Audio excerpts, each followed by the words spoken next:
I think over the last year, I've heard from a lot of people like, wow, like she's just like the horniest girl alive, because sometimes in my songs I say some crazy things on stage. Have you ever tried this one? During our Purity Talk at youth group, the guys got a 10-minute chat and then played kickball. The girls had an hour of being compared to gum, used tissues, ripped paper, old shoes, toothbrushes, and more. Have you ever tried this one? It's not for the weak, girls. If I'm honest, it was hard. You're well known for sleeping with 100 men and 101 men, to be factual, in one day. You don't think that's controversial? Why would having consensual sex with adults be controversial? Like more intense than you thought it might? Definitely. Sorry. When I was 12, I was told that it would be better to wear a potato sack rather than the V-neck shirt and undershirt that I had on because it was causing boys to sin. It's like when you say you enjoy doing it, do you mean that you orgasm when you're having sex with these guys? I think I enjoy the act, I enjoy the performance, I love the fact that I'm getting other people off. I think sometimes like feeling so like robotic, like by the 30th, you know, like when we're getting on a bit, I've got like a routine of like how we're gonna do this, and like it just, sometimes you'd like disassociate and be like, you know, like it's not like normal at all. A lot of it is because I'm able to kind of have fun and play, and you know, when I'm doing these live shows, it's just a matter of not taking things too seriously. And have you ever tried this one? That was the message to young men. Yeah, for sure. You can't control yourself. You might as well just understand that. Yeah. And it's really the girl's fault. Have you even processed, do you think, what's happened? Not yet. God, I won't forget this day, Jesus. That's that me espresso. Everybody wants to be Sabrina. You might imagine that a beautiful young woman who sings a lot about sex, who brands herself hugely on that flirty sex appeal, would find their core audience in either men or those who are sexually attracted to her. And while she probably does undoubtedly have some fans in that category, Sabrina Carpenter appears to be most adored and followed by straight women. So why has her brand struck such a nerve with women, catapulting her seemingly overnight into insane levels of fame and success? Adele is singing her songs on stage because she can't get them out of her head. Sabrina is opening concerts for Taylor Swift, and everybody is trying to copy her makeup and hair and fashion sense. But how can it be that though an overwhelming part of her brand is sexy and flirty, her overwhelming audience is straight women?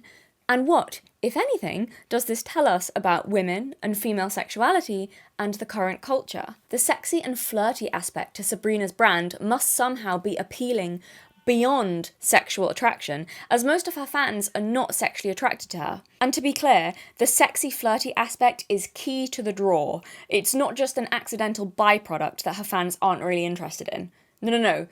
They love the sexy flirty brand, yet most of them don't actually want to sleep with her. And I get the hype. I'm drawn in by Sabrina and her music and her brand and her look in a way I not often am with mainstream pop stars. So quirky and alternative, I know. But I'm in that group, is what I'm saying. I'm a young straight woman, and so in a prime position, I think, to be able to analyse what it is about her that is so hitting some sort of nerve with the demographic that I am a part of. How can it be possible that the sexy, flirty aspect is a key draw amongst a demographic that overwhelmingly is not sexually attracted to her?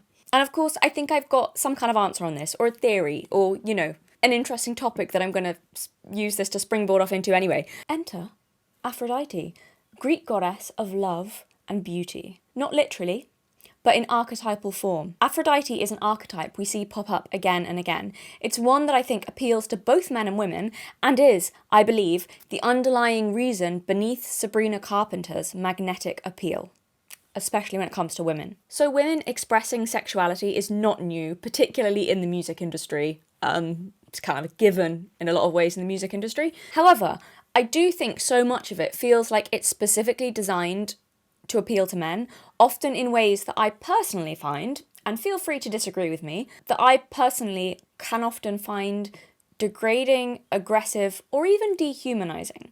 Also, OF, you know what OF stands for, don't know if I can say it, but you know, the OF culture.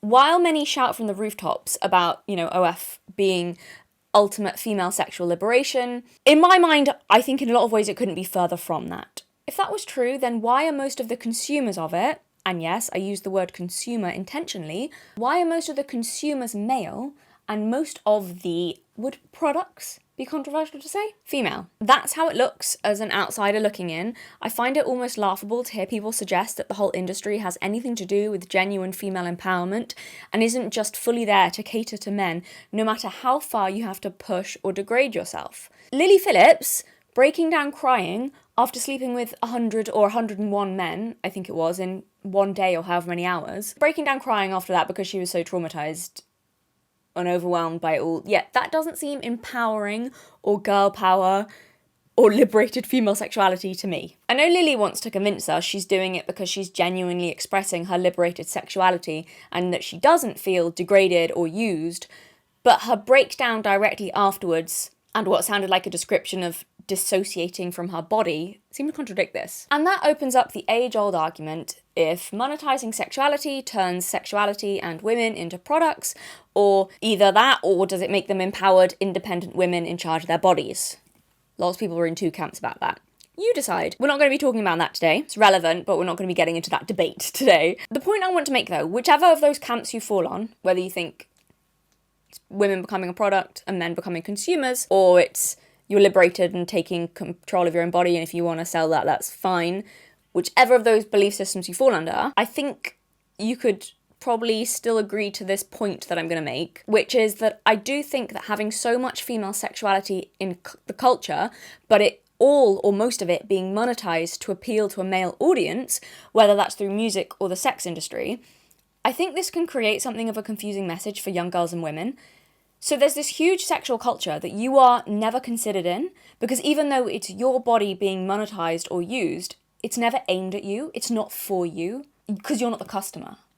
So who cares what you think of it, or if it's, you're the product. And then, well, like most young people, you might end up wanting to be sexual, but then you might have also picked up the message that being sexual means being degraded and being used, and so you're both drawn to it, to being sexual and sexuality, and also repelled by it. And I know I hugely had that subconscious messaging as a teenager, and I by far do not think I am the only woman to have felt that.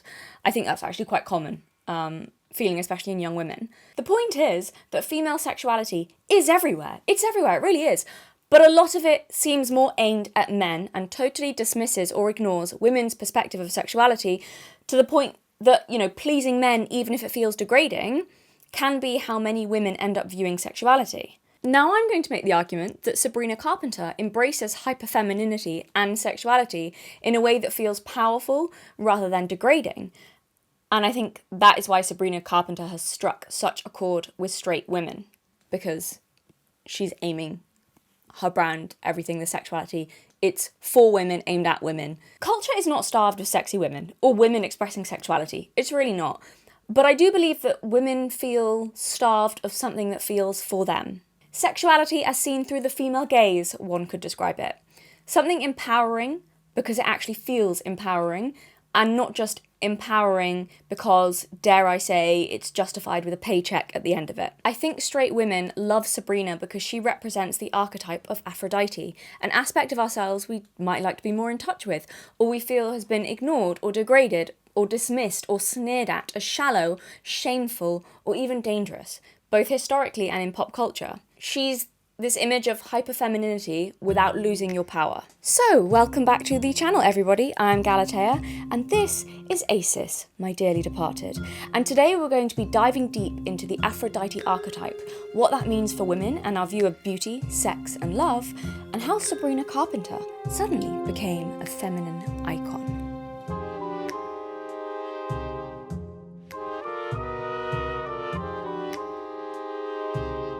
All this talk about Aphrodite has got me thinking about what I'm really attracted to. You know what's super hot? Surfshark, which is why they're the sponsors of today's video. If you don't have a VPN yet, why not? It's so important to keep yourself safe online in this day and age, and Surfshark offers that.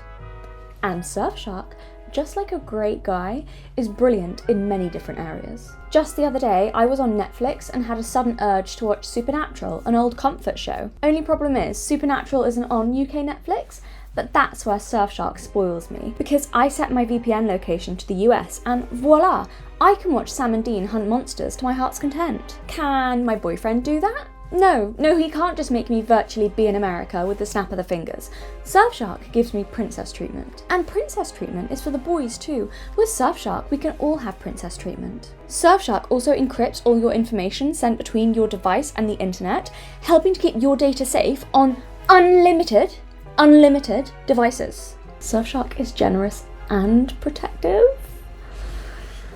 Hot. Surfshark keeps your information safe, defends your device against viruses, fight for me Surfshark, and whisks you all across the world, virtually speaking. Aphrodite herself couldn't find you a better match. And even better, there's no risk trying it out, as Surfshark offers a 30-day money-back guarantee. So with nothing to lose, why wouldn't you? Go to surfshark.com/observer or use code OBSERVER at checkout to get 4 extra months of Surfshark VPN. That's surfshark.com/observer or use code OBSERVER at checkout to get 4 extra months of Surfshark VPN. Thank you so much to Surfshark for sponsoring today's video. This isn't the first time I've talked about feminine archetypes, or even archetypes in general. I did a video a while ago talking about the public perception of Ariana Grande and her brand, and how that relates to the Persephone archetype as laid out in the book Goddesses in Every Woman. Since my last video, I've heard from many women saying that they read the book and found it to be hugely helpful and gave them great insight into aspects of themselves. And I can certainly say that I've found the same. I also want to shout out and link down below my friend's blog. It'll be linked in the description, go check it out. She's got great and fantastic ideas, because she got me this book as a present in the first place, and yeah, has loads of interesting thoughts and ideas about archetypes and femininity and all that kind of thing. I always love hearing her ideas, and I know you guys probably will too, so check out her blog, it's linked down below, and thank you again to her for getting me the book. So I don't want to retread old ground. If you're interested in me going kind of slightly more in depth into the books and archetypes and stuff, check out that video on Ariana Grande if you've not seen it already. So I'm not going to retread old ground, but I can give you a brief overview of the book. So Jean Shinoda Bolen, I think I'm saying that right, I hope, a psychiatrist and Jungian analyst, found that through her practice treating many people, she found that discussions around archetypes, specifically kind of psychological archetypes in the Jungian fashion, they were far more geared towards men than women. Jung himself didn't seem to have much help or insight to offer when asked what women could do to develop themselves or understand their psyche or integrate different aspects of their unconsciousness. And so Bolen developed her own system, again based on her knowledge as a psychiatrist, drawing on that, and creating a book and a system of archetypes that was geared specifically towards women. She published these ideas and this system in her book Goddesses in Every Woman, not because, as some people idiotically assumed in my last video, not because she's saying that women should be worshipped as perfect goddesses, but because she's using the imperfect and flawed Greek goddesses as personifications of different and distinct feminine archetypes. She also has a book called Gods in Every Man, okay, following the same premise. So for the couple of guys who decided to assume based on the title that she was saying that women are superior to men and never have to develop ourselves because we're inherently perfect and godlike, no. As I explained in my last video on this topic, it's important to understand going into this what Bolen means by archetypes. She divides the female psyche into 7 distinct personalities represented by different goddesses.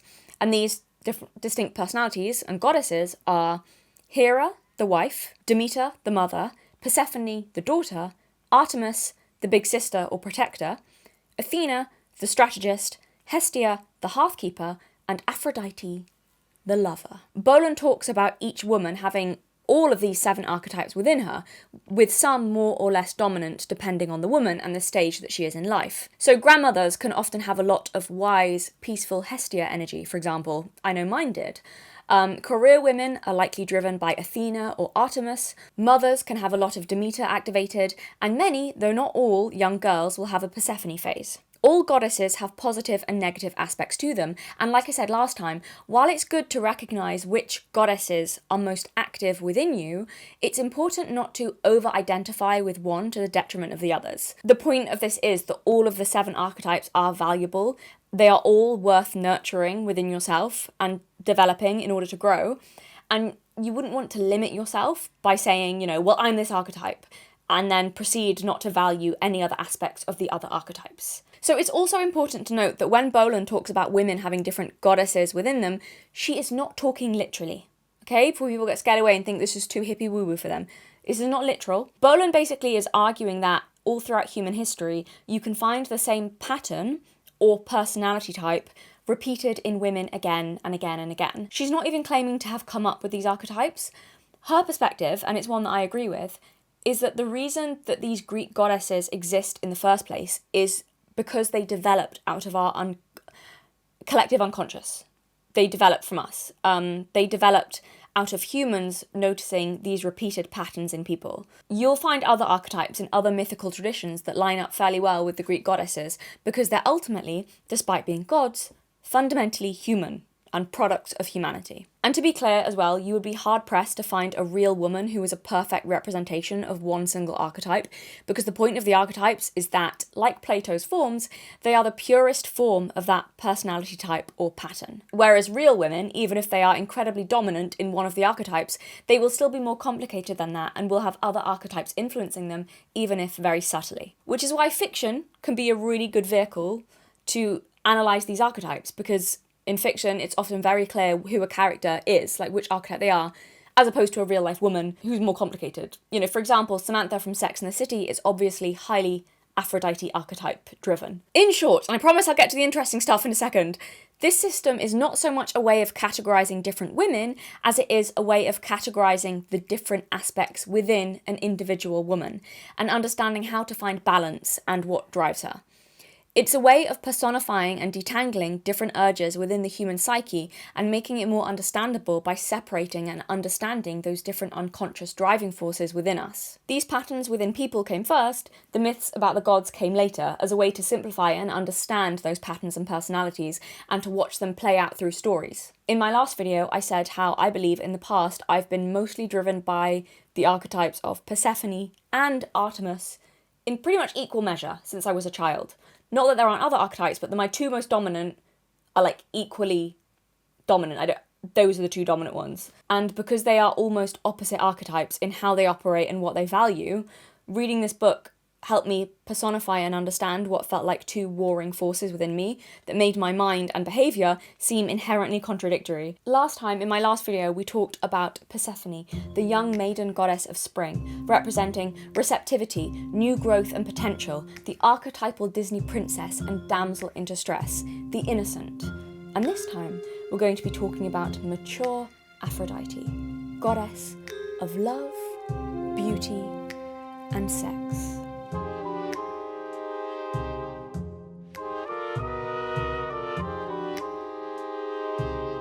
The Aphrodite archetype governs women's enjoyment of love and beauty, sexuality and sensuality.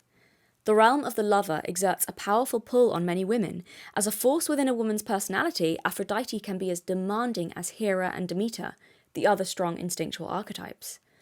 Aphrodite impels women to fulfill both creative and procreative functions. There are many representations of Aphrodite in media, some more obvious than others, and I wanted to talk both about the obvious facets of this archetype, that being sexy woman, and also the less obvious ways the Aphrodite archetype appears, because she's deeper than many assume that she is. Aphrodite, goddess of love and beauty, creative woman and lover, is her introduction in the book. I really want to dig into this archetype beyond just sexy woman, because while yes, Aphrodite is a sexy woman and represents women's sexuality and being the object of desire, she is more than that. Creativity is a key part of this archetype.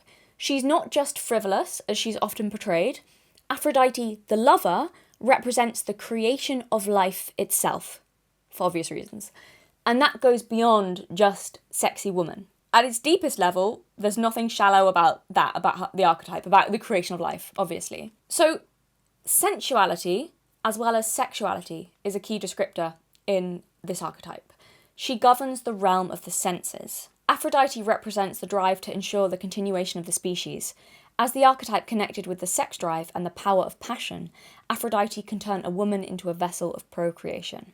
There might not be anything obviously practical about many elements of the Aphrodite archetype, barring, of course, as I said, the fact that she's responsible for the creation of life, which is highly practical. Apart from that, I mean, many things surrounding the creative or creation process are often looked down on. the things that come before the creation process, the things which one could argue are necessary proceedings to the creation process, these things are often not taken seriously.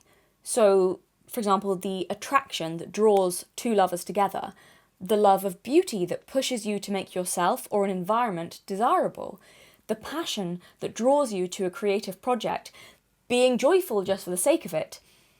These are Aphrodite traits, and these things are often seen as shallow or unserious. Think how Elle Woods was viewed at Harvard. But without that impulse to create beauty or seek pleasure or enjoy your senses just for enjoyment's sake, without those so-called frivolous, shallow things, no one would ever be compelled to create art or create life or fall in love, and we'd fail as a species. And also probably be a lot more miserable. Aphrodite, in my mind, represents not just the creation of life, but also the celebration of it. She seeks to enjoy and experience life for no other reason than it is pleasing to do so. She governs the senses. She seeks new experiences just for the sake of experiencing them. She loves beauty for beauty's sake, love for love's sake, with no logical justification needed. If we were to expand that archetype outward, Aphrodite could be, and often is, represented by flowers. Some would say flowers are frivolous and pointless, but flowers bring joy to the world just because they're beautiful to look at and beautiful to smell. They're a feast for the senses. And of course, flowers also have a deeper purpose. They're beautiful for a reason. They draw to themselves butterflies and bees to offer sweet nectar so they can spread their pollen and procreate, the circle of life. The flower is a pretty good symbol of Aphrodite energy. Beautiful, magnetic, easily dismissed as frivolous or pointless, but what makes life enjoyable and also continue. Aphrodite energy and how it is viewed reminds me of this quote from the Dead Poets Society. "We don't read and write poetry because it's cute. We read and write poetry because we are members of the human race, and the human race is filled with passion. And medicine, law, business, engineering, these are noble pursuits and necessary to sustain life. But poetry, beauty, romance, love, these are what we stay alive for." It's funny as well, there's also a scene in that movie where he also goes on, I can't exactly remember the content of that scene, but when he's talking about poetry and the point of poetry and why men wrote poetry in the first place was to impress women and to pick up girls and all that kind of thing. So it's very, creativity is very caught up in that Aphrodite energy and the desire to create life in all its forms, I suppose. But point of that quote being, nothing is pointless that celebrates life and makes it worth living. Nothing that adds passion and love and beauty to the world is pointless. And at its essence, one could argue it's the most practical thing of all. After all, don't we create practicality for the sole purpose that we want to stay here, alive, to enjoy the good parts? What's the point otherwise? When Aphrodite is present as the major archetype in a woman's personality, she falls in love often and easily. She has it, what the silent screen star Clara Bow was known for, namely sex appeal.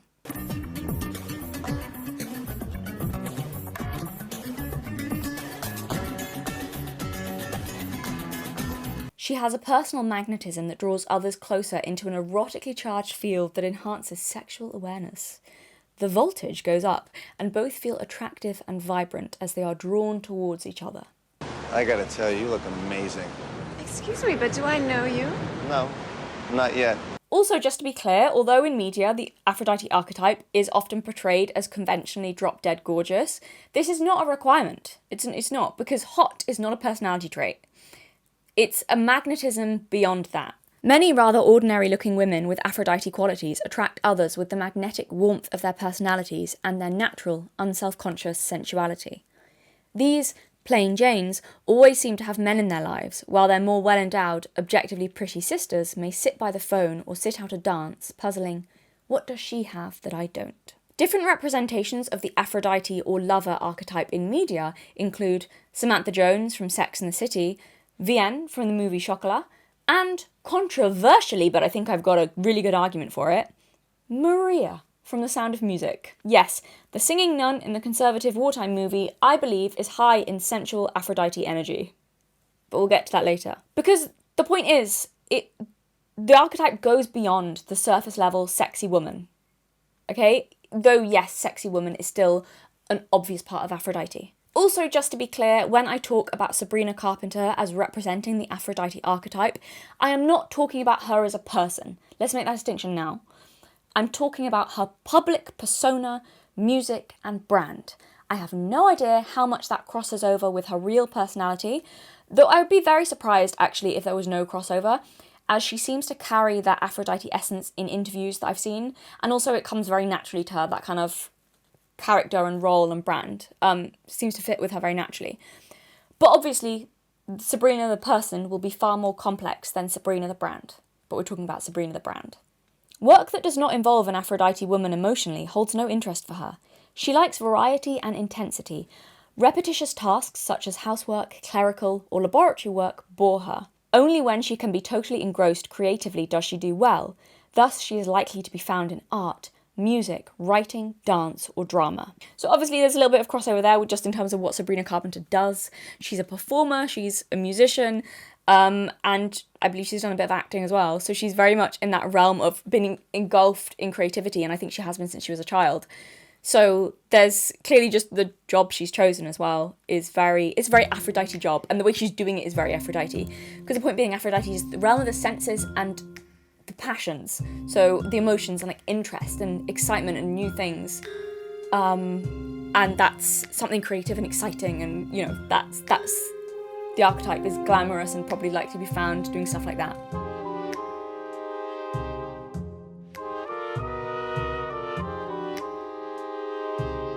The most interesting thing about the success of Sabrina Carpenter is that, despite how things appear, she did not actually become successful overnight. Sabrina, now 25, landed her first TV acting role at age 11. She was a Disney Channel star as a teenager and released her debut album at 16 years old. She's been on the fringes of fame for a long time, which is what makes her such an interesting case study, because for years she was fairly successfully plugging along, doing okay in terms of fame, and then suddenly, within the space of a few months, she had a meteoric rise to fame and success. Incredible levels of fame and success. So clearly her talent hasn't changed, but her branding very obviously did, which is what makes her such a fascinating case study for the power of branding and how it can take you from a moderately successful person to megastar seemingly overnight. If she just started in the industry as she is, then we might just put it down to her talent or whatever else, but clearly that's not what it's been that has made her so successful. Of course it contributes, but it's how the branding has made such a huge difference, because her branding is really smart. And if you get that right, if you get the branding right and the look right and it's all cohesive, you strike gold, and it seems she has. And so in this video, I don't just want to analyse her branding, though we will be touching on that of course, but loads of people have talked about that and analysed it because it is so genius. But I wanted to dig a little deeper into the archetype. So the archetype I think her branding is representing on a deeper level, beyond just how like obviously visually appealing it is and cohesive it is, but why on a deeper level kind of beyond that, what I think it's representing and why it's such a draw, and why it's been so powerful and cohesive both visually and musically. Her team really knows what they're doing. To prepare for this video, I obviously listened to a lot of Sabrina Carpenter's music and watched a lot of her music videos. And even though I knew before, I started really like watching her music videos with an analytical eye, even before that, I knew that you could compare her to the lover archetype. But I was actually surprised at how much explicit Aphrodite symbolism there is when I went into it with that in mind. Now, do I think the Aphrodite element in her brand is intentional? Some of it, yes, but other things are likely accidental things that relate her brand to Aphrodite through tapping into that lover symbolism that Aphrodite represents. So Sabrina is also heavily influenced by pin-up girls, vintage pin-up girls, and so likely picked up some symbolism from them, who themselves have Aphrodite elements and have been inspired by Aphrodite. One example, one of the biggest examples, at the beginning of her music video for Espresso, the song that seemed to make her into an overnight success, we meet Sabrina on the ocean. She's on a speedboat coming into shore. And as the song picks up and continues, now she's off the speedboat and she's walking up onto the beach from the sea. And when I saw this frame, her literally walking from the sea with all this seaside imagery, I was instantly reminded of this quote from Goddesses in Every Woman. Ever since the goddess Aphrodite emerged from the sea in all her undressed glory, curvaceous, golden-haired, sexy. Tell me that couldn't have been written with this frame of the video in mind.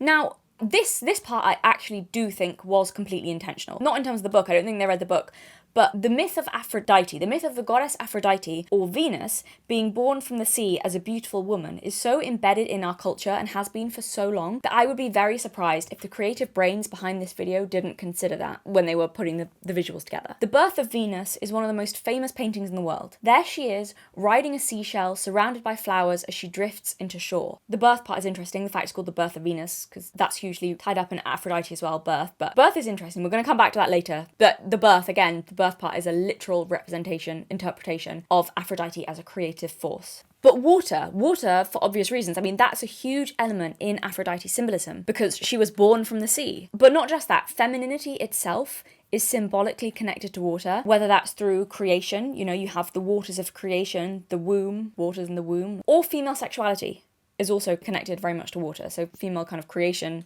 and female sexuality, both very symbolically connected to water. For example, female sexuality is often represented by mermaids or water nymphs luring sailors into the depths, which is kind of a metaphor, you know. So one could argue this might symbolise the male fear of being drowned or losing yourself for want of a woman.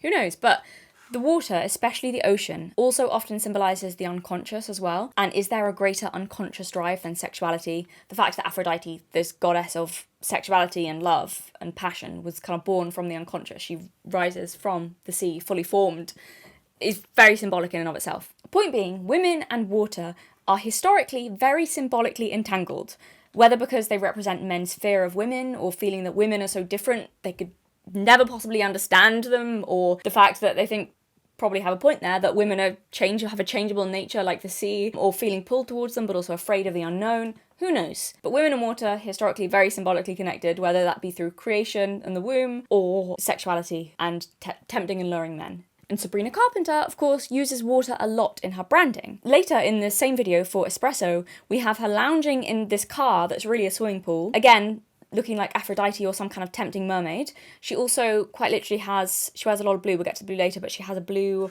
heart. Again, heart symbols of Aphrodite. She's wearing a heart necklace too. And because of that mermaid and Aphrodite-Venus connection with the sea, shells and pearls and starfish can all be romantic or feminine symbols. So throughout the music video for Espresso, you can see little nods to this. You know, you see nods to the sea and the starfish and shell accessories that she wears. Blue, as I said, is one of her signature colours and she wears a lot of it. She often wears blue. And water symbolism comes up for her again and again and again, not just in the Espresso music video, but in others. In the music video for Taste, we have, again, her primarily wearing blue in that music video. The bedroom that they're in is blue, and it happens to be next to a swimming pool where her and Jenna Ortega make out. It's the sea, water, blue, sexuality, all very connected in Sabrina Carpenter's brand. Also, a beautiful woman in a bath or by a pool is ingrained in our cultural imagery as something sexy and feminine.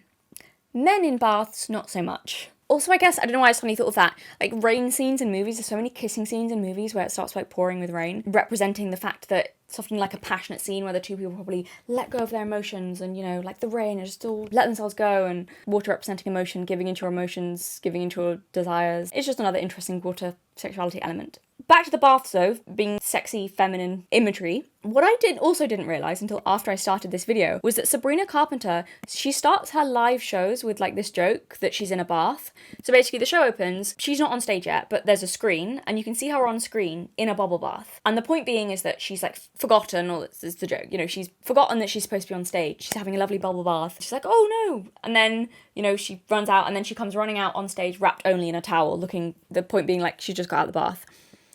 Which then she opens the towel to reveal the towel sparkly inside, and she's wearing then a strapless corset style outfit. But again, baths, which are seen as feminine and sensual, they're self-care, enjoyment, and beauty and sensation just for the sake of it. But this opening of our show is such a display of that Aphrodite ditzy energy of luxuriating and enjoying life, enjoying your body, losing track of time and responsibilities because you're prioritizing immediate pleasure. And kind of like the, oops, I forgot to be on stage. I know it's a gag, and I don't think they thought that deeply about the joke. I'm not saying that. I don't think the joke was intentionally supposed to be a representation of Aphrodite. It was probably more Marilyn Monroe inspired. But my point is that her brand is so distinctly formed around sensual Aphrodite that the brand decisions that follow are in line align with the archetype and archetypal behaviours quite naturally. They're just making decisions that flow naturally from her brand, and of course the natural outcome will be that they're inherently Aphrodite behaviours. So I think often when we see hyperfemininity displayed, it can either be shown as really vulnerable or disempowered or easily controllable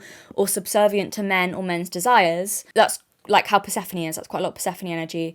Or if not that, like in the case of Regina George, if it's empowered, it's bitchy and manipulative. So I think Sabrina's brand is a clear demonstration of feminine power while still able to be girly or sexual, and I think that's what women find to be a huge draw. Golden was the most frequent epithet used by the Greeks to describe Aphrodite. It meant beautiful to the Greeks. And according to Paul Friedrich, noted scholar of Aphrodite, gold, honey, gold speech, gold semen are linguistically connected, symbolising Aphrodite's deeper values of procreation and verbal creation. She was associated with doves, those billing and cooing lovebirds, and swans, noted for their beauty and pairing, with flowers, especially roses, traditionally the gift of lovers, with sweet fragrances and fruits, especially golden apples and sensual passion-red pomegranates, a symbol shared with Persephone.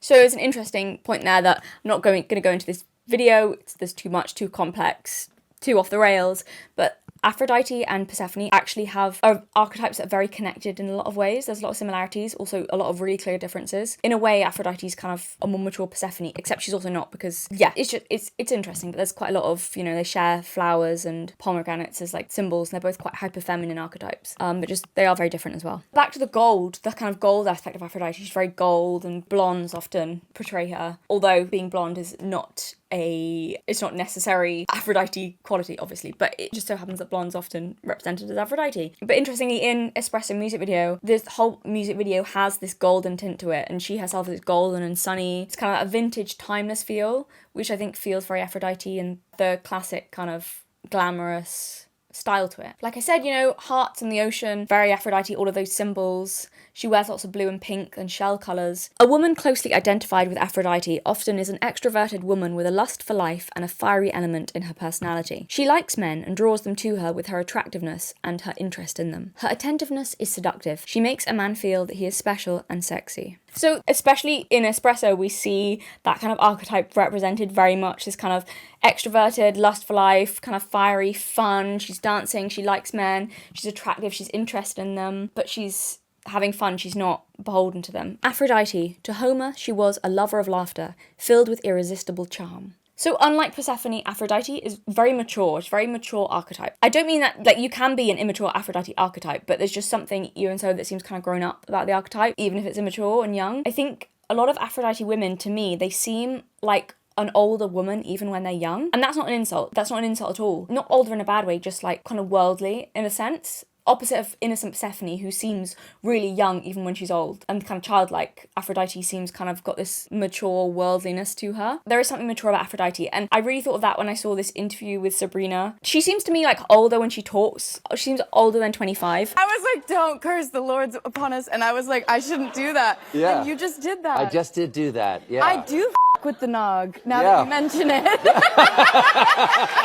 And she's got this really rich, mature laugh as well on this talk show, and how she kind of comes across to everyone is she kind of seems to communicate in this very flirty, mature, grown-up way that's really charming. Like, I thought of that quote, that she's a lover of laughter filled with irresistible charm, when I see her kind of in interviews, this kind of like, I don't want to say dirty laugh, because I think that gives the wrong impression, but kind of like knowing laugh, really like rich, mature laugh is kind of the only way I think to describe it. And I think Sabrina really does have that magnetic, flirty quality when she's being interviewed. She does have that very light-hearted Aphrodite approach. She doesn't really take herself or her brand too seriously. It's very upbeat, it's very joyful. She doesn't take her lyrics too seriously. She's making jokes about how silly it sounds when she was singing the lyrics for Espresso. She was saying how they just sound silly and don't make sense. That's that me espresso. Well, saying it out loud just sounds stupid, guys. Like when I sing it, it's cool. She makes loads of innuendo. She has loads of innuendos and sex jokes, because the whole brand is sexy, basically. If it really is, like everything about it. But when she was doing Coachella, I think this was last year, there was like a billboard promoting it, and the branding on it was Sabrina, kind of looking all kind of slightly in lingerie and looking a bit kind of vintage pinup girl, with the sign being, "She's gonna make you come to her Coachella set," was written underneath. So that's it's always it's dirty jokes, it's light-hearted, not taking it seriously, flirty, cheeky. Like, it's obviously very sexy and sexual, but not aggressively, kind of like cheeky, and like all the innuendos and things like that. Her little nonsense outros. I think that's what they are, that go viral a lot, where she sings these outros that are kind of like dirty jokes a lot and people love them and think they're really funny. But the point is it's the humour along with the sexiness that I think feels so very Aphrodite and is really likeable. The humour with this kind of tongue-in-cheek, sexy quality to her brands and everything she does is very clever, and it's all really cohesive, and it's the same in the lyrics in her songs as well. A lot of them are kind of innuendos and cheeky and humorous. It's such a cohesive brand. And again, will be probably chance as well, but I think everything is just so in this kind of feminine theme that it accidentally fits. But her song, she has a song literally called Feather, which kind of reminds me of Aphrodite's doves. It's very Aphrodite coded, I suppose. But the main lyrics in that are, I feel so much lighter like a feather with you off my mind. It's very lighthearted again. So Feather, that music video is I think it's a really good example of feminine power, and while a lot of it feels kind of aimed at women. So, I mean, in this music video, she's in a boxing gym. She's wearing pink boxing gloves that have hearts on them. She's obviously not interested in it. She can't throw a punch. Like, some guys are trying to teach her to punch, and she's just kind of like... But then she's clearly, like, not interested. Like, why do I have to do this? She looks disgusted almost by the fact that she's expected to kind of punch. And yet, the point the kind of video is making is that she's the most powerful person in the room, even though she's the smallest and can't throw a punch, basically. And all these men at one point, they all start fighting each other and killing each other, and she's just standing in the corner doing her makeup and completely unbothered by all of them.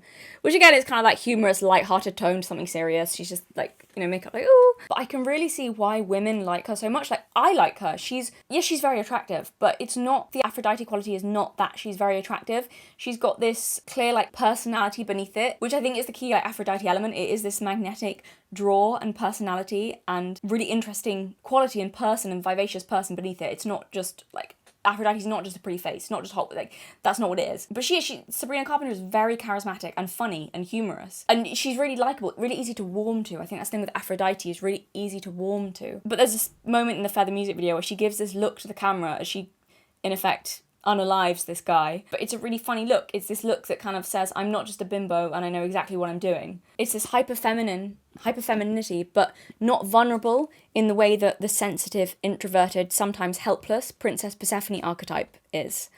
It's Aphrodite is feminine power kind of for the girls, and it's also not this aggressive sexuality that only appeals to men. It's sensual, I think, more than overtly sexual, if that makes sense. I do want to address though, I wouldn't take it literally, because obviously in the Feather music video, she unalives a man, there's a whole boxing gym where men are unaliving each other, and the point there being that she's really powerful, but I wouldn't take this literally, that she literally wishes harm on men. In the first case, with the boxing gym, it's symbolising how crazy they're driven over her while she's unaffected, and in the second case, it's a dark joke punishing him for a violation. Goes without saying, I don't condone violence.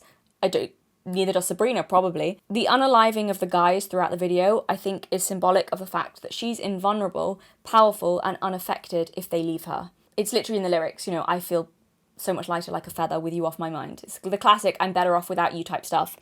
While their attempts to get her attention or mistreat her are unsuccessful, they are powerless to her whims and really affected by her. That's the point, it's just symbolically shown through the physical world, but yeah.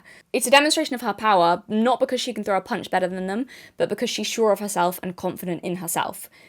It's hyperfemininity without being a helpless damsel, and I think that's an aspect that women really like, and it's kind of this kind of humour and knowingness, this worldliness to her, that's not this helpless innocent. She's knowing. Like that look to the camera shows. But I do just want to say, and this seems silly to say, but I know some people are going to get annoyed and accuse her of misandry with all the scenes of men getting hurt, so I just want to address it.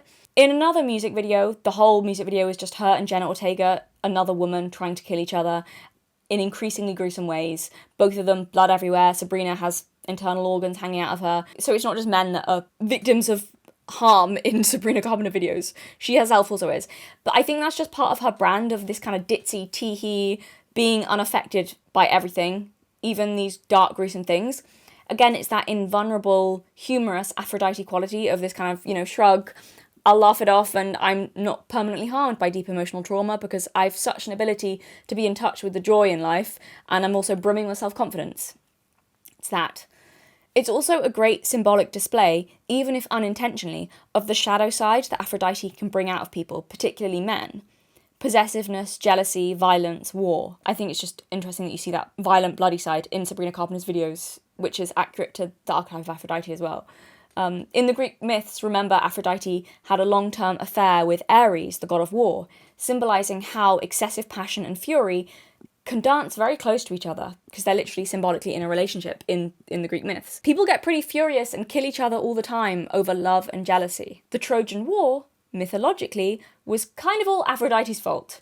If Paris the mortal declared her the fairest goddess, she promised him the most beautiful woman in the world, Helen of Troy, who at the time was married to another man, not that Aphrodite cared. Paris chose Aphrodite, declared her the fairest of them all, and took her up on that promise. And so, following his passions, he kidnapped Helen and started the war when her husband said, "Excuse me, you've just ran off with my wife." But I just think that's cool that Sabrina's brand, even if unintentionally, just because of its focus on passion and love, symbolically mirrors Aphrodite in so many ways, even in that kind of aspect. But her being untouched and unaffected by it, just as Aphrodite was really by all the chaos around her a lot of the time. Anyone who has ever fallen in love with a person, a place, an idea, or an object focuses and takes in Aphrodite consciousness. But not everyone who uses Aphrodite consciousness is in love. Aphrodite's in-love way of attending to another person, as if he or she were fascinating and beautiful, is characteristic of women who personify the archetype, and is a natural way of relating and gathering information for many women and men who like people and focus their total attention on them intently. Such a woman takes in people the way a wine connoisseur attends to and notices the characteristics of an interesting new wine. To appreciate the metaphor fully, imagine a wine buff enjoying the pleasure of getting acquainted with an unknown wine. She, or he, holds the goblet up to the light to note the colour and clarity of the wine. She inhales the bouquet and takes a lingering sip to capture the character and smoothness of the wine. She even savours the aftertaste. But it would be a mistake to assume that the loving attention and interest she pays the wine means that this particular wine is special, valued, or even enjoyed. This is the mistake people often make when they respond to a woman who uses Aphrodite consciousness. Basking in the glow of her focus, they feel attractive and interesting as she actively draws them out and reacts in a loving or affirming way, rather than assessing or critical. It is her style to be genuinely and momentarily involved in whatever interests her. The effect on the other person can be seductive and misleading if her way of interacting creates the impression that she is fascinated or enamoured when she is not. This is also a necessary part of the creative process as well, being enamoured for a new idea for a while. I think that's interesting as well. That's the point, is the Aphrodite magnetism is her love of life. That's the attraction, is that it's not, again, hot woman, although often, yes, hot woman, but it's this interest in someone else, this genuine, passionate interest in someone else, because she loves life, so she's interested in someone else, and that's the magnetism, the attraction that people are so drawn to, because she's so focused on you and fascinated and in such a like you're amazing and you're wonderful. It's interesting. But what's really interesting about this, I know that was a long quote and I read it in its entirety, but I think that's really important for understanding the Aphrodite archetype and how it operates, and also because I wanted to say, so I actually knew a girl like this, like the description I've just read, I knew a girl like that to a T. She was charming, she even had golden hair, but also this golden energy with that Aphrodite love for life and laughter. Men and women wanted to be near her, and there were always several guys chasing her at once. Because she had this amazing gift of making people feel special by being momentarily fascinated in you and then moving on. I think it was genuine. When she was momentarily in love with you, it was that Aphrodite two-way interchange. You were momentarily in love with her. Not just, I'm not talking sexually, not just sexually, I'm talking women too. I felt this with her as well. And this aspect to her reminds me of Sabrina, I think, because this girl didn't just draw in guys, but girls too. Immensely popular with men and women, guys and girls. Everyone wants to be around her because, and this is such a cliche, but it is absolutely true, and she's one of the only people I've met who this is true for, because she was so, I think, in that Aphrodite consciousness state. She had so much that archetype. When her attention was on you, it was like the sun was shining on you. I know that's a cliche, but it really felt like that. When she spoke to you, you felt special, you felt important if she noticed you. You felt like she was utterly fascinated by you and whatever you were saying. I was friendly with her. We weren't really friends. Not really friends, but we were friendly. But there were occasions when she made me feel like her best friend. There were occasions when she would speak to you that she could make anyone feel like her best friend. A little like how Regina George, if you've seen the movie, if you remember the movie, a little like how Regina George made Katie and the others feel. She had that element in other girls as well. She could make them momentarily feel like that. That moment when Katie first speaks to Regina at the table, remember she's kind of enamored with Regina initially, it was kind of that feeling of like, oh my god, she's so glamorous and she's interested in me. And I'm not saying this girl she was not mean. She wasn't a mean girl like Regina, but she was like her in the sense that she could make you feel so special and interesting and like you were her best friend whenever she decided to bestow her attention upon you. And you really had to be careful actually not to tell her too much, because she was so good at making you want to confide in her because you felt like you were her best friend in that moment. And like I said, she wasn't mean, but she was bad at keeping secrets, and genuinely you had to consciously remind yourself, she is not actually my best friend. But she had such a magnetic draw to her and was so full of laughter and charm that it was actually hard to not get drawn in. And I think that was because in those moments when her attention was on you, even though she was fickle and would soon get bored and move on to someone else, in that moment she was genuinely fascinated. She really was. And that's that Aphrodite energy of being led completely by experience and desire for sensation and novelty and to enjoy all life has to offer, like a butterfly flitting from thing to thing to experience as much as possible. And when you're the flower the butterfly lands on, you feel very pretty and special and chosen, if only for a moment. And also, it was that Aphrodite quality as well that even in a room with so many other pretty girls, she would get more attention because of her charisma. She was by no means plain. I'm not saying this girl was plain. She wasn't. She was very attractive. But she could still be around, like, who others would consider more objectively attractive or drop-dead gorgeous girls. And she'd still be the one with the most attention and kind of this draw. And she was never be, like, she'd also never be jealous or petty with other women. She would always, like, compliment them on how, like, gorgeous and pretty they were. Because, like I said, like, women loved her as well. Like, everyone was drawn to her and really liked her. And she was never kind of jealous or, you know, with that either. Yeah, just really fascinating character. Fascinating person. And that she was what came into my head a lot when I was thinking about the Aphrodite archetype. Because in real life, she's one of the most full examples of someone with so much of that kind of element to them that I think I've ever come across. And it's just interesting because I've really seen that in action and how it works. So it's just an interesting kind of comparison. So going back to Espresso in the music video, again, Sabrina Carpenter is displaying Aphrodite's attitude towards men. She's not devoted to one single man, maybe momentarily, but at the beginning of the music video, she chucks this man off the speedboat as they're coming in. She tips him off the boat. It shows that she easily moves on. She's the one empowered. One of the lyrics of the song, well, the famous one, I'm working late because I'm a singer, but then goes on to say, oh, he looks so cute. Oh, he looks so cute, wrapped around my finger. Wrapped around my finger. But that line's really key. Oh, he looks so cute, wrapped around my finger. She's kind of delighting in her attractiveness, and she just adores how men adore her. But she's not evil. It's not presented as like an evil thing of like this femme fatale thing. It's more just that she's just playful and carefree, and perhaps a little careless with others' feelings in pursuit of her own enjoyment. Again, very like Samantha Jones. Hello. It's over. I told my wife. Who is this? And this is not about Sabrina's personality that I'm commenting on, just the personality she's displaying in the narrative of the music video. But again, she even looks like she's being worshipped and pampered by men for most of this video. It's giving goddess vibes. It's giving Aphrodite and her female attendants, or her like attendants and nymphs or whatever creatures around her. And the men are there. She's genuinely interested in them, but interested in them in the way of Aphrodite and unlike a vulnerable goddess. She's not pining after and powerless for one particular man. Like Samantha Jones from Sex and the City, she loves men, but she's not vulnerable to them, and she's confident in her desirability and to easily kind of move on and find the next exciting thing. Aphrodite is that mix of being independent, but also thriving off her connections to others, which is why she is neither a virgin nor vulnerable goddess.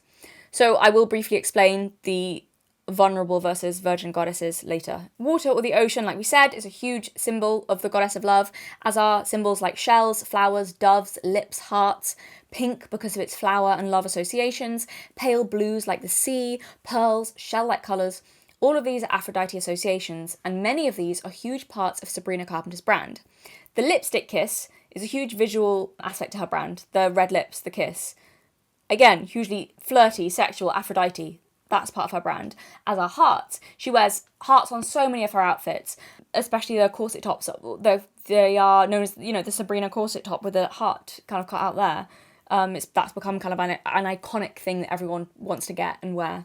And it's very obviously visually Sabrina Carpenter. Everything about her visual look looks soft and dreamy and feminine. She wears little bows and frills and lots of hearts and outfits that are very lingerie, vintage lingerie inspired. Everything from her hair to the colours that she wears is all soft and romantic. It's loved, her whole brand is love, but not the tortured, unhappy kind. Her brand is sexuality, but not degrading or dark or intense sexuality. I mean, it is intense, but not tortured. It's playful and cheeky and lighthearted, and yeah, it's full of innuendos. I think that's how she manages to avoid it feeling too in your face, and it kind of reminds me of those old vintage raunchy jokes. It's a very cohesive brand, like I said. It's all kind of, yeah, even with the jokes feel vintage, the sexual jokes and lyrics feel vintage. Kind of full of wordplay and tongue-in-cheek jokes, dirty jokes that don't feel crass, just feel cheeky. And that's the other thing I wanted to mention. I know she's had criticism for her lyrics and her shows being too raunchy, and parents are getting annoyed because they're taking their little girls. If you are a parent taking any child below, or any child, never mind below the age of any child, to a Sabrina Carpenter concert, then you are wildly irresponsible and it is entirely your fault. I cannot imagine taking a 9-year-old, as some people have, to a concert without at least Googling the artist first. And a quick Google will show you the sexual element to Sabrina Carpenter's brand is not hidden. She literally has a song called Bed Chem about bed chemistry that includes the lyrics. I don't even know if I can say that on YouTube, actually. Come right on me, I mean camaraderie.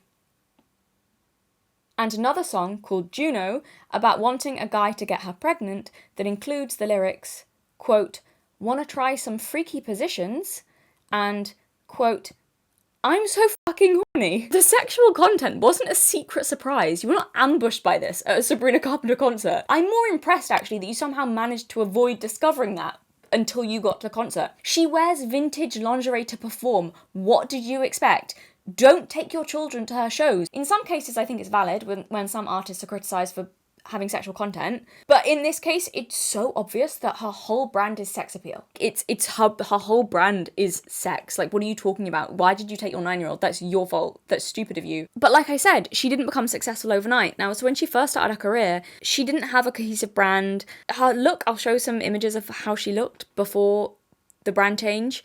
She would wear a lot of dark colours that kind of gave her a grungy look. Yeah, and just the songs were there's nothing that unique about them. There's nothing unique in the visual branding, kind of like anyone else, like trying to be kind of an edgy Disney star after she kind of left Disney. It feels like that. She doesn't look bad. Of course she doesn't look bad. She's a very, very pretty girl, as she was at that point. But the kind of clothes she's wearing, clothes she's wearing and all the kind of dark grungy thing, she looks less striking. I think they don't make her features and her like colouring sing as much, the kind of all the eyeliner and stuff. Whereas this kind of the pastels, the pink, the look she has now and the brand, not only does it suit her so much more, it really makes her like so much more striking and shine, but it's such a cohesive brand. It fits her. She seems natural in it, when in the past the kind of grungy stuff in those songs, it doesn't feel natural and authentic to her, but this really kind of does. But also it's just the difference between creating a strong, unique brand that no one else really has at the moment, which is their smart move, and not just kind of grungy teenage singer that's like anything else. But that was when she suddenly became huge, was when she really changed the branding and it really became more and more cohesive and more of a vintage, cheeky, sexy brand. And everyone really appreciates that, how cohesive it is. And also even just that Aphrodite element of sensation seems to be a huge part of her brand, the senses. She references food and the senses a lot, like the song called Espresso, you know, another song called Taste. Her whole tour was called Short and Sweet because she's short and sweet, like she says. I think she did a coffee collab, right, Espresso, and then maybe an ice cream collab as well. But I think selling perfume, and it's all very, yeah, I don't know, it just seems a lot to be referencing the senses and that kind of thing in her brand as well. She even has lyrics in, I think it's Espresso, the lyrics, quote, "My honeybee, come and get this pollen." But that in itself, very Aphrodite, flowers, the flower reference I even said earlier. So, there we go.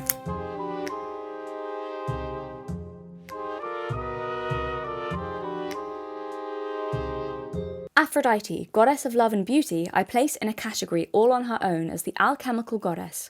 a fitting designation for the magical process or power of transformation that she alone had. In Greek mythology, Aphrodite was an awesome presence who caused mortals and deities to fall in love and conceive new life. For Pygmalion, she turned a statue into a living woman. In contrast, Athena turned people into stone. She inspired poetry and persuasive speech and symbolises the transformative and creative power of love. So yeah, Aphrodite is all about creating life. Now, the concept of the different categories of goddesses, I explain this concept more in the Persephone video, so as I said, you can watch that if you're interested for a better understanding. But in short, the 7 goddesses are divided into 3 categories. Hera, Demeter, Persephone are the vulnerable goddesses, who are most defined and driven by their relationships to others and how they support others, whether that be their identities as mother, wife, or daughter.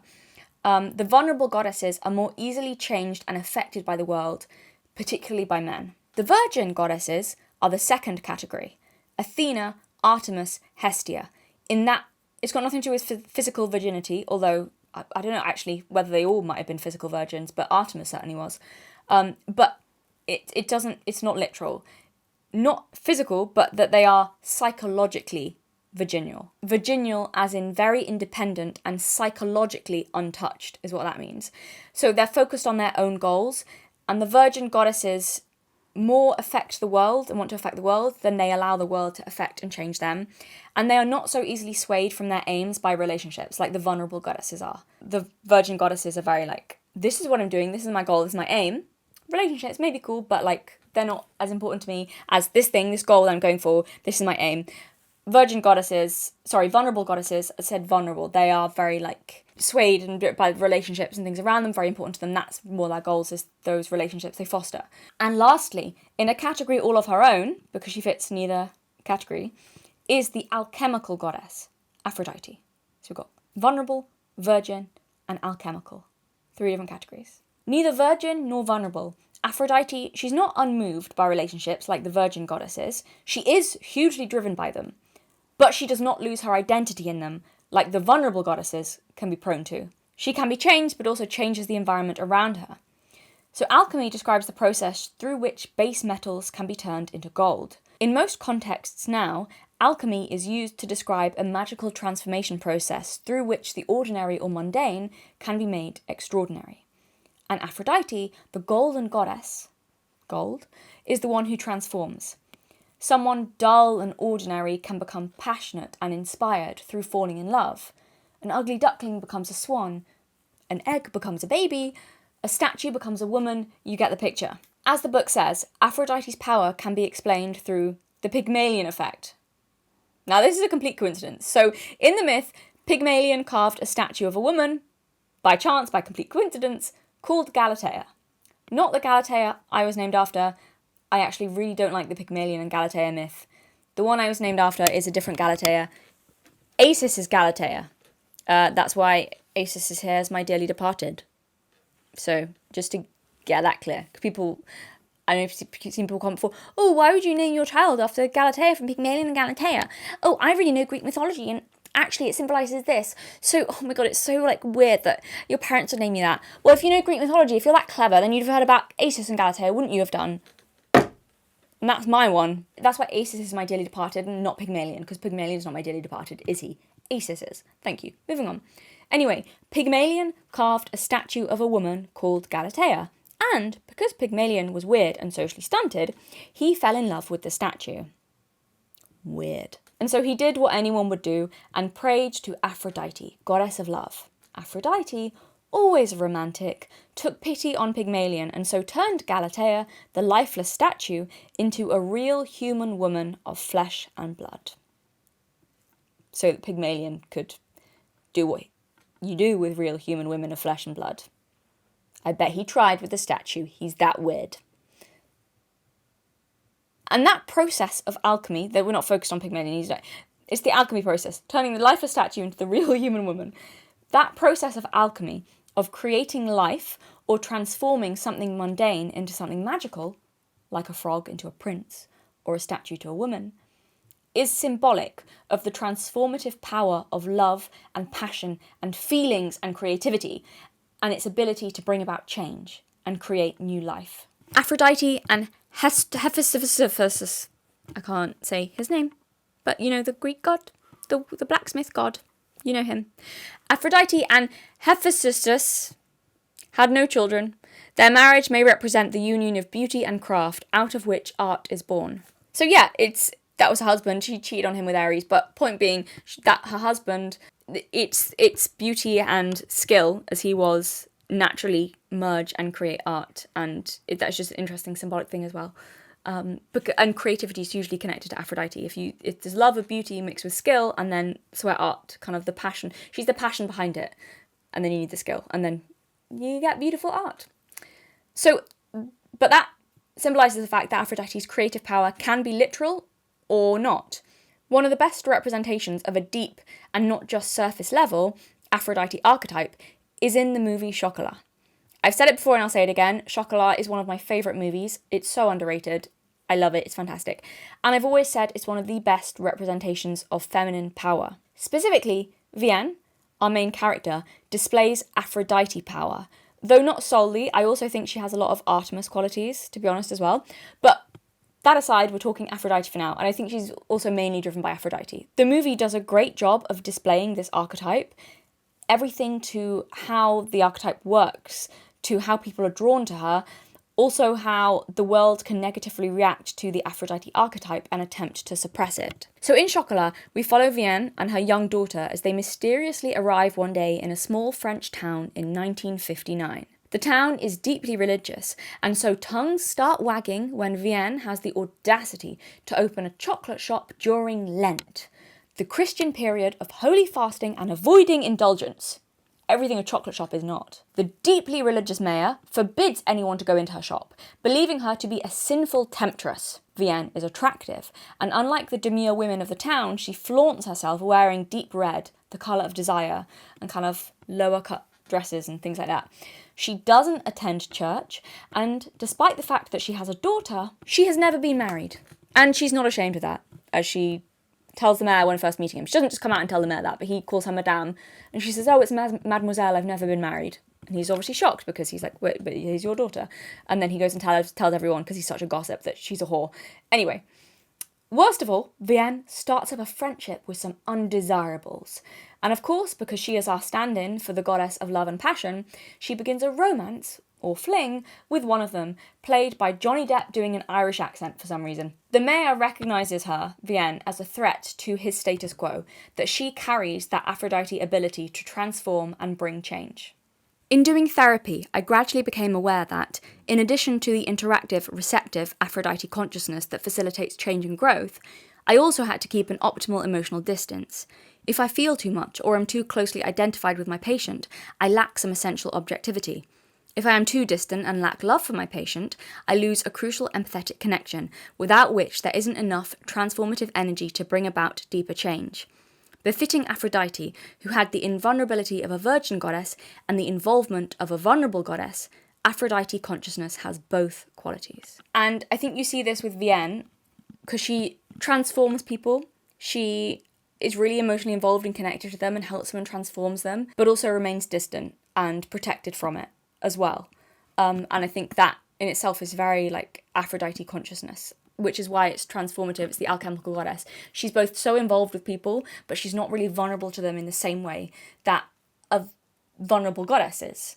Samantha Jones in Sex and the City is so driven by relationships. Like, it's such a huge part of her life, and her like relationships are not like Samantha. What makes Samantha Jones kind of the Aphrodite aspect to men isn't that she's unmoved by them. I guess like maybe Miranda would be a more Athena type archetype in Sex and the City. Samantha Jones is very driven by men. She's very involved in them, involved in relationships, gets really caught up in it, loves it, so invested in you know, the experience of a particular guy, just completely involved in it, but she's also so invulnerable. Like, it's a huge part of her life, but she's not swayed by it in a way that Charlotte, who would be, I think, represented by a vulnerable goddess, would be.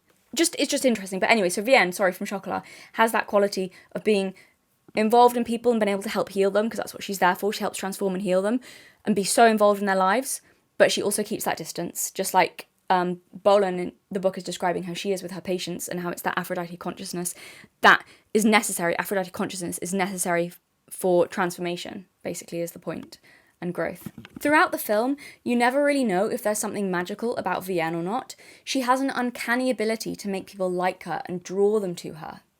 And, you know, she's magnetic. And when they step inside the chocolate shop, not only does she know exactly which chocolate will be their favourite, but there seems to be a transformative quality about the treats that she makes. People who eat it have never tasted anything so delicious. The chocolate unlocks hidden desires and repressed feelings within people, healing marriages and bringing people together. It's almost like she's a sorceress, and the chocolate, her healing potions. There's a lot of imagery in this movie about melting chocolate. I guess melting chocolate is kind of like that water connection, like liquid, but like water but richer. You could make that connection as well. But the melting chocolate in this film serves as a metaphor for pleasure and unconscious desires of all kinds. Desires that Vienne, embodying the Aphrodite archetype, has the power to unlock. Aphrodite is a sensual goddess, the goddess of experience and the senses. And can anything symbolise that better than chocolate? Passion, desire, and the creation of new life is what Vienne has brought to the repressed people of the little town. She's a breath of fresh air, transforming them all with that magnetic, irresistible Aphrodite alchemy. This is really clearly expressed symbolically throughout the movie, but especially towards the end when Vienne celebrates Easter by creating a fertility goddess out of chocolate.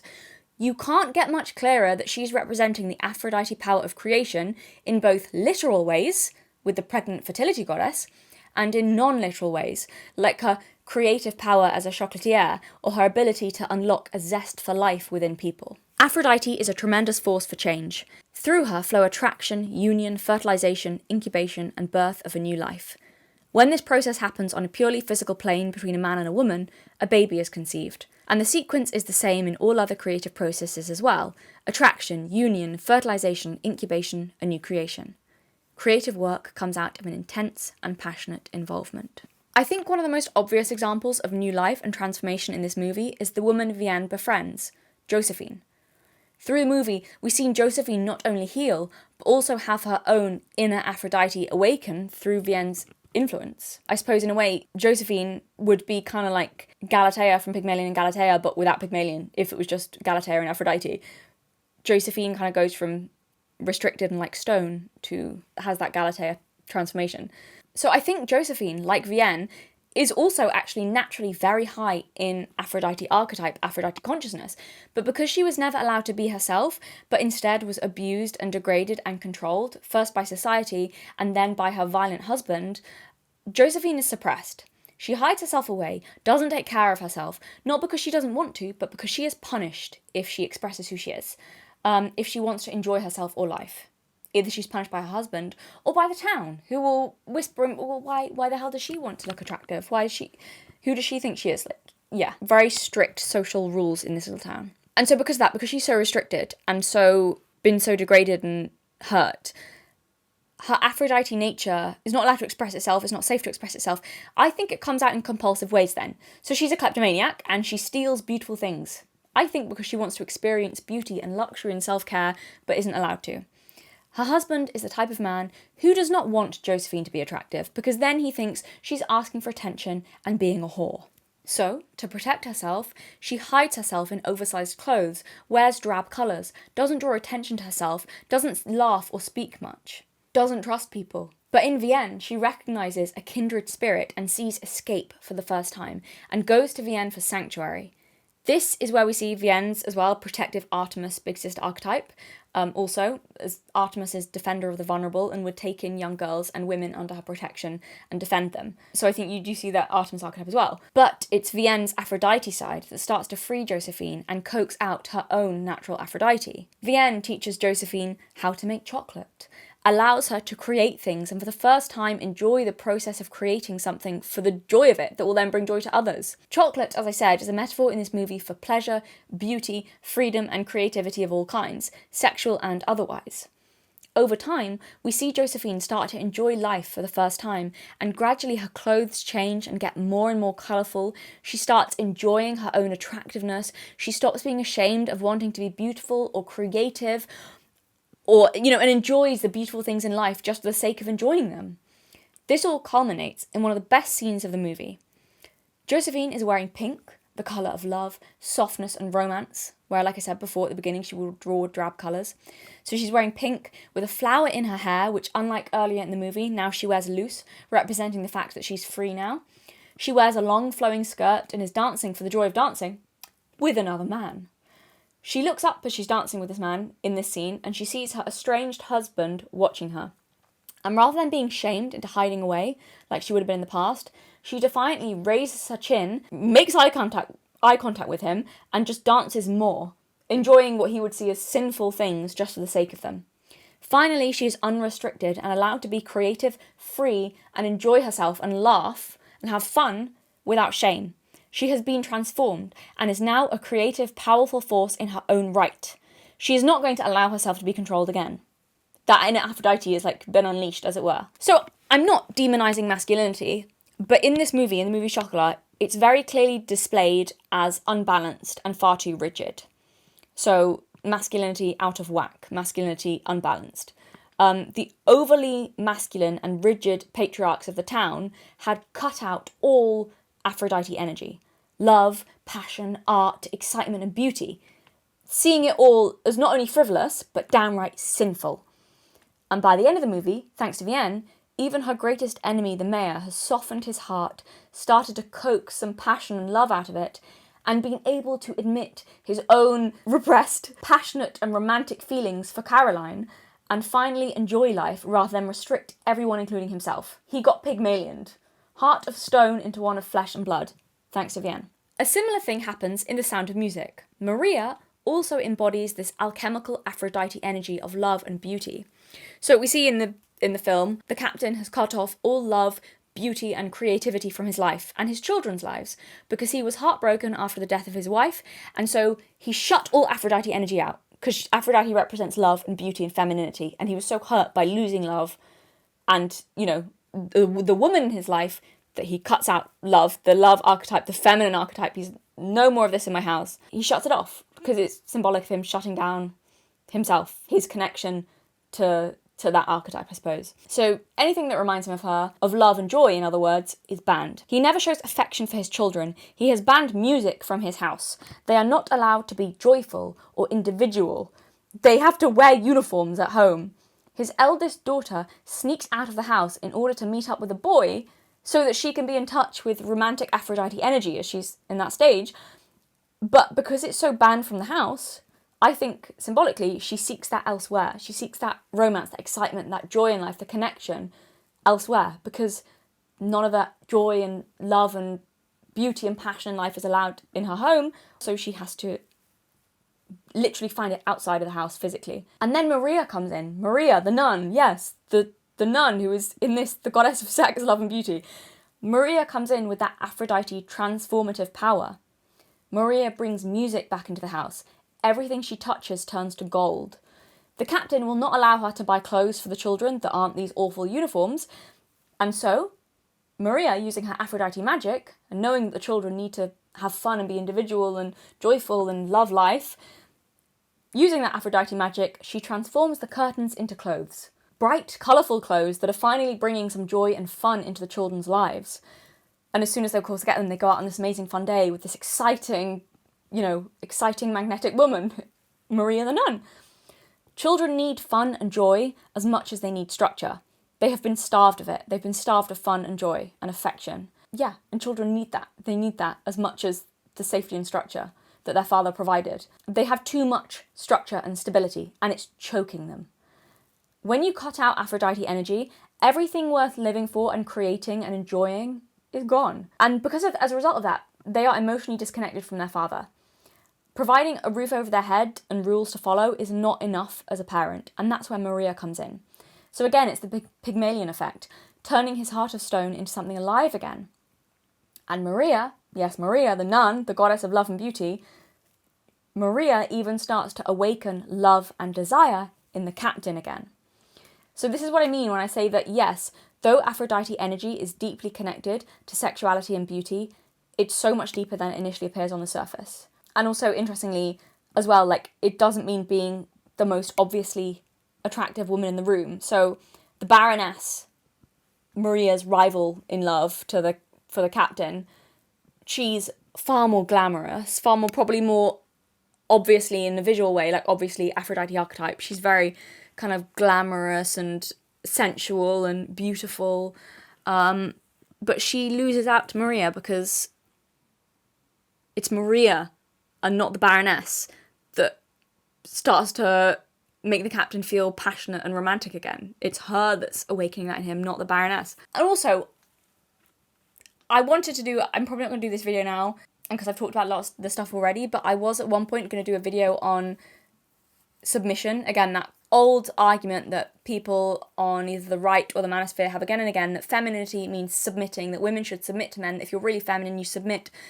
Husband's always right, blah, blah, blah. You've seen me argue this countless times. I think, and if you're not, like, submissive is an inherent quality in being a good mother and in being truly feminine. I think most people would agree that Maria is a very traditionally feminine archetype. She comes in as like a mother. She was a fucking nun. Like, talk about, conservative kind of feminine. She's like, looks after the children. She's a nanny. She's all of these things. Yet, in order to be a good mother, not only was disobedience okay, but it was necessary for her to be disobedient because the captain was wrong. So in order for her to be a truly good mother, it was necessary for her to disobey the captain. This is what I mean. I think the idea that femininity and submission are the same thing or inherently connected is just so silly and it's so wrong. Maria would have been less feminine if she'd submitted. The house would have been less feminine if she'd submitted because there was none of it allowed. It would be the rigid, no heart, none of that femininity allowed in.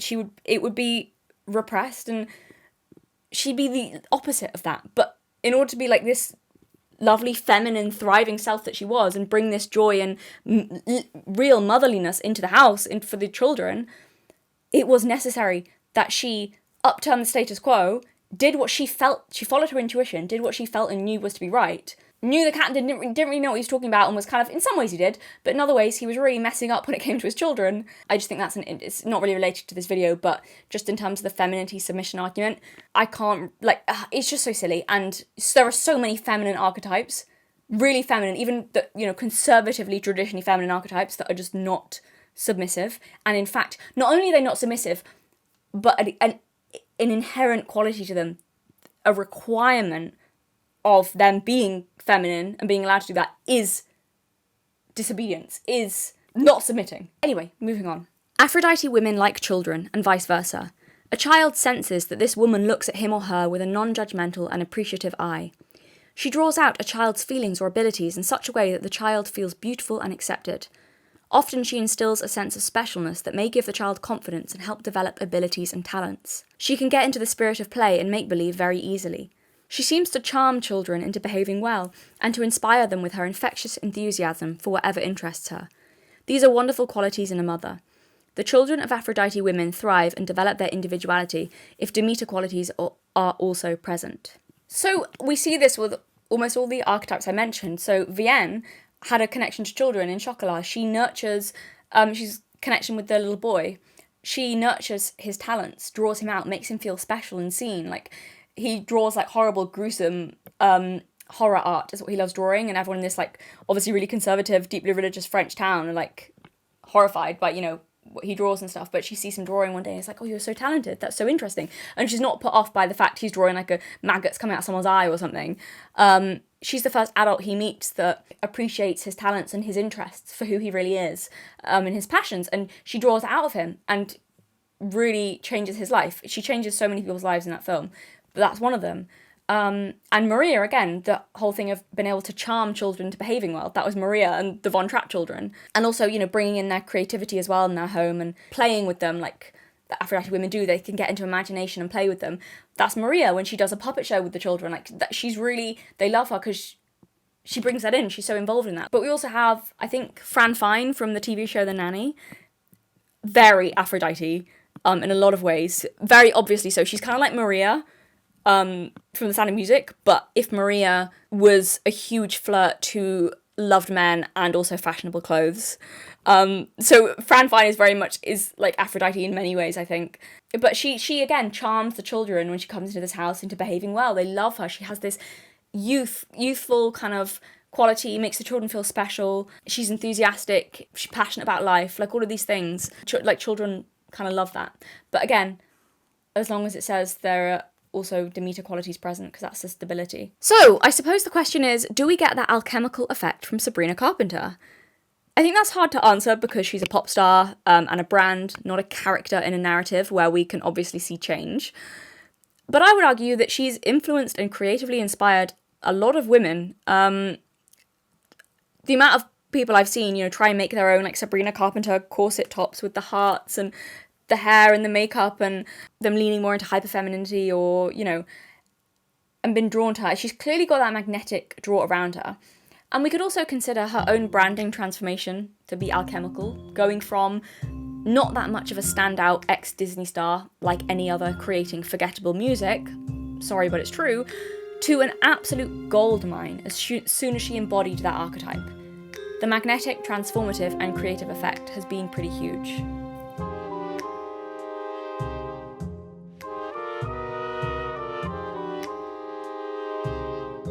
Aphrodite women tend to live in the immediate present, taking life in as if it were nothing more than a sensory experience. In the grip of the moment, such a woman might respond as if there are no future consequences for her actions, and or no current loyalties that might conflict. This orientation goes beyond an impulsive affair that will just be disruptive for all concerned. For example, she may buy beautiful things that she can't afford.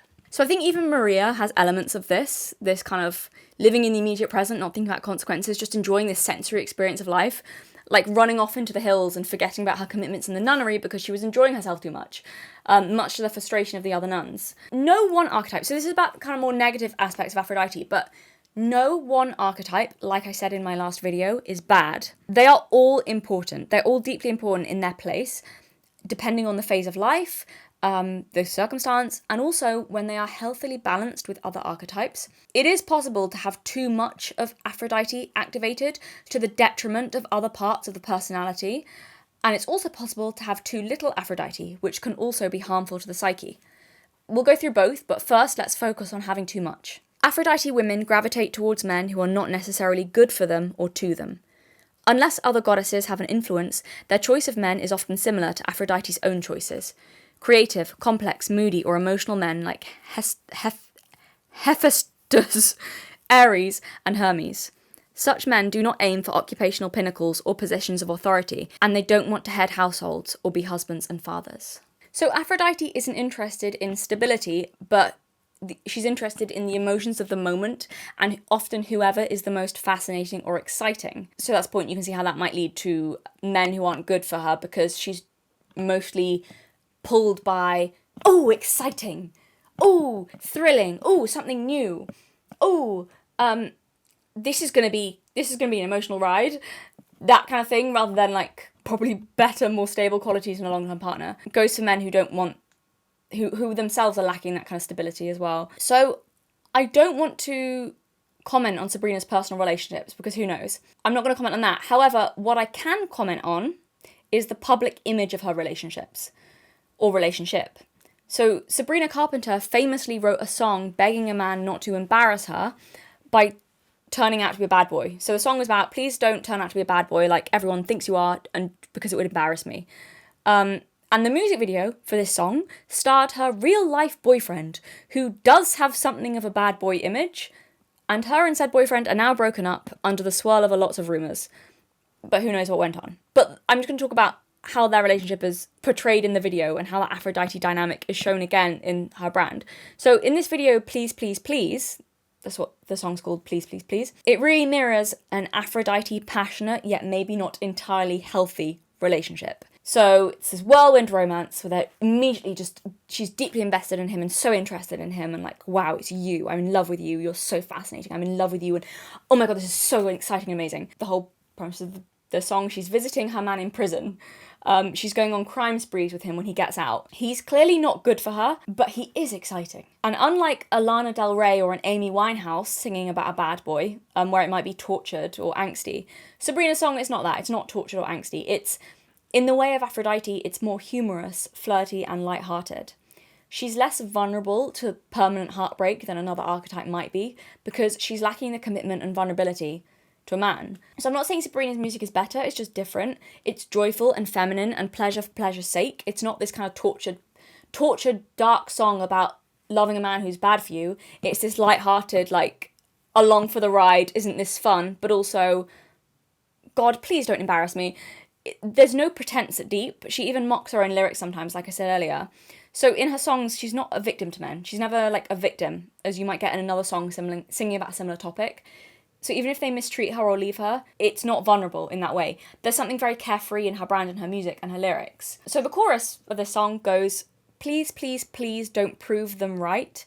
And please, please, please don't bring me to tears when I just did my makeup so nice. Heartbreak is one thing, my ego's another. I beg you, don't embarrass me, motherfucker. In other words, the song is saying, yeah, heartbreak sucks, but more importantly, don't you dare embarrass me by proving everyone right when they told me that you were no good. And especially don't ruin my makeup. It's not vulnerable in that way. So the song is also implicitly saying that she knows that this man is bad for her. She knows that. She knows that he is unstable and unreliable, but she doesn't care because he's exciting. And that's Aphrodite. Experience anything now, worry about consequences later. Barry Keoghan, her ex-boyfriend who was in the music video, also gives off those very moody, creative, angsty, Hestifus, I can never say that. Either that or like Aries vibes, maybe. It's very Aphrodite coded, as the kids say. It's just interesting. Either her life mirrors Aphrodite, but we don't know about that, or her brand does, and her brand very clearly does. So, yeah, going for maybe not the best men can be an issue if you are just purely going on impulse, like you're impulsively driven, followed by the senses and experience and exciting, novelty, new. That can be an issue with too much being driven by Aphrodite. But also, if Aphrodite doesn't heal, quote, she will probably follow a pattern of serial relationships. For example, the actress Elizabeth Taylor, whose public image is that of a contemporary Aphrodite, has had a string of marriages. So yeah, it's the seeking something new, exciting, impulse, sensation, over like stability and that kind of thing, can be a problem maybe. I mean, maybe not a problem if you want to have a string of marriages, but I feel like most people probably don't want to have a string of marriages. It might not be healthy to have a string of marriages, but yeah. Men may become casualties when an Aphrodite woman loves them and leaves them. She falls in love very easily, each time sincerely convinced that she has found the perfect man. In the magic of the moment, he may feel himself a god in love with a goddess, only to be dropped and replaced.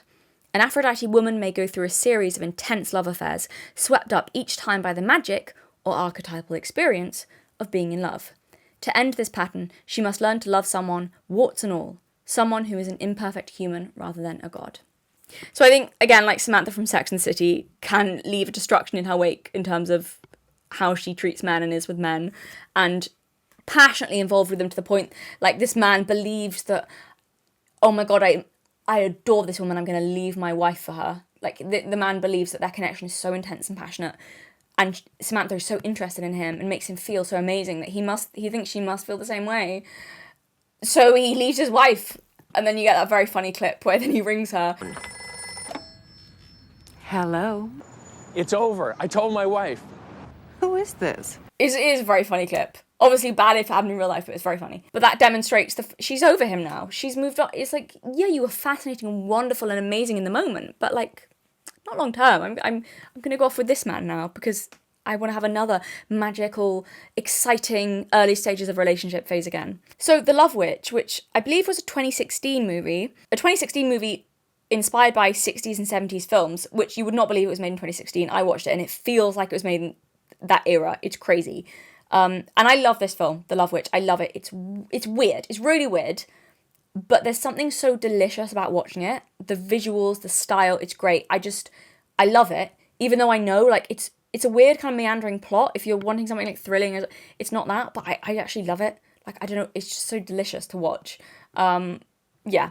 Anyway, so the film is a commentary on the femme fatale, particularly like the femme fatale of like the 60s or 70s. And a kind of parody as well, a little bit of the kind of horror movies of the time. But it's commentary on the femme fatale, and it follows the Love Witch, the woman, the Love Witch, as she falls in love with various different men, except it's not really love. And she kind of, well, kills them. But the point is that she's seeking sensation and a man to fulfill her and experience over actual love. She enjoys sensation and beautiful things and the passion and excitement of, oh my god, I'm so in love with this man.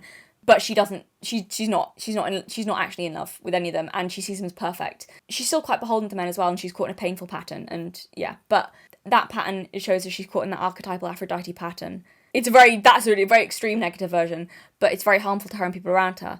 But it's very that Aphrodite viewpoint she has, where she's very magnetic, she's very sensual, men find her so attractive, they're drawn to her. She thinks she's in love with them, but as soon as she sees any bit of humanity in them or any bit of real person beneath who she's imagined them to be, this perfect man, this perfect god, she's disgusted by it. She's like, ooh. And as soon as they the more kind of in love with her they go, the more put off by them she is, and she's kind of over them and moves on to the next one. And as I said, they die. It's a really good film. It's really weird, but it's a good film. A bit parts of Sabrina's brand kind of remind me of The Love Witch, a bit of a vintage feel, although different eras vintage, but remind me a little bit of that, especially with the violence, but the humorous way that the violence is kind of shown, the light-hearted way the violence is shown, which is in both our brand and the film. Anyway, it's a good film. It goes on to say that also an Aphrodite, a woman-dominant Aphrodite archetype can, quote, she repeats patterns that cause pain for herself and others until she learns to resist the tyranny of the here and now, which has been leading her to live as if there were no tomorrow. Yeah, so it can be about men having an abundance too much of Aphrodite archetype, but it doesn't have to be that. It can be other things that you are, you're so in the moment, which is good. You should be in the moment. That's the joy of life, is being in the moment. But she can be so in the moment that it's living as if there's no tomorrow. It's not considering consequences. It's being impulsive. When you're too much like that, and you're maybe neglecting other people because you're following your sensation, or you're ignoring your responsibilities. Fun at first, but a painful pattern to live in, I think, and harmful for yourself. An Aphrodite mother can captivate her children, who see her as beautiful and glamorous, but if, lacking Demeter, she doesn't consider their need to emotional security and constancy, she'll be inconsistent, which has negative consequences on them. Her children then revel in receiving her total attention one moment, and are desolated when her attention goes elsewhere the next moment. One of my patients had an Aphrodite mother who would leave her for long periods of time with a housekeeper.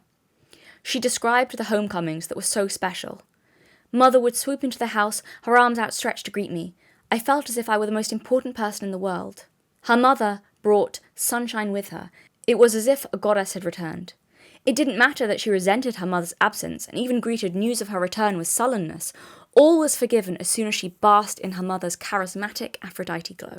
So Bolin in the book then goes on to describe how this patient dealt with depression and feelings of worthlessness in later life, likely due to this unstable and unreliable parent in her early years, and this constant cycle of abandonment, and then having attention and adoration, basking and thrown on you, showered on you, and then abandonment, cold, just sudden abandonment, which of course, can you imagine what kind of relationship someone who's raised with that kind of mother would fall into?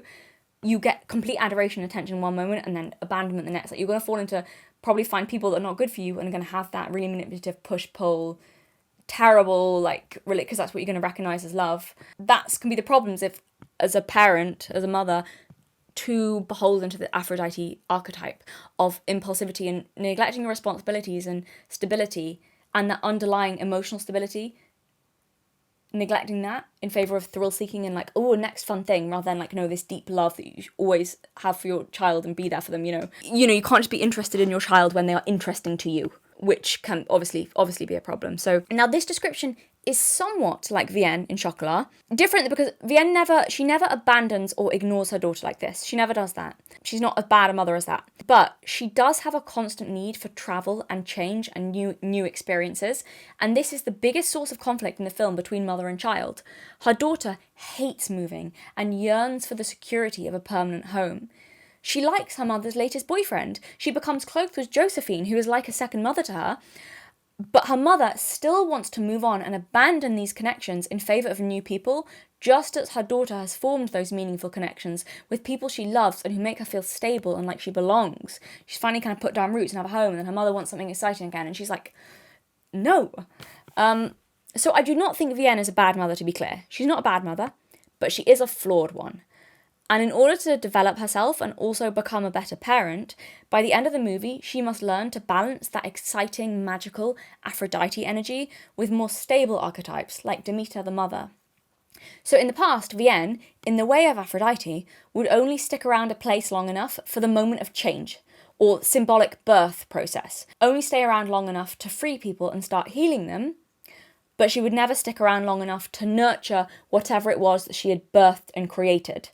She was lacking Demeter, so she had that Aphrodite spark of creation moment and then leave, she lacking the nurturing kind of stability there afterwards, after the creation point. But in the movie, this is why Vienne argues with Josephine when Vienne decides they're going to leave again. For Josephine, in a sense, sort of like what Aphrodite did for Pygmalion's Galatea, Josephine is Vienne's creation. Vienne brought in that magic that freed Josephine, that changed her life and brought in happiness and joy.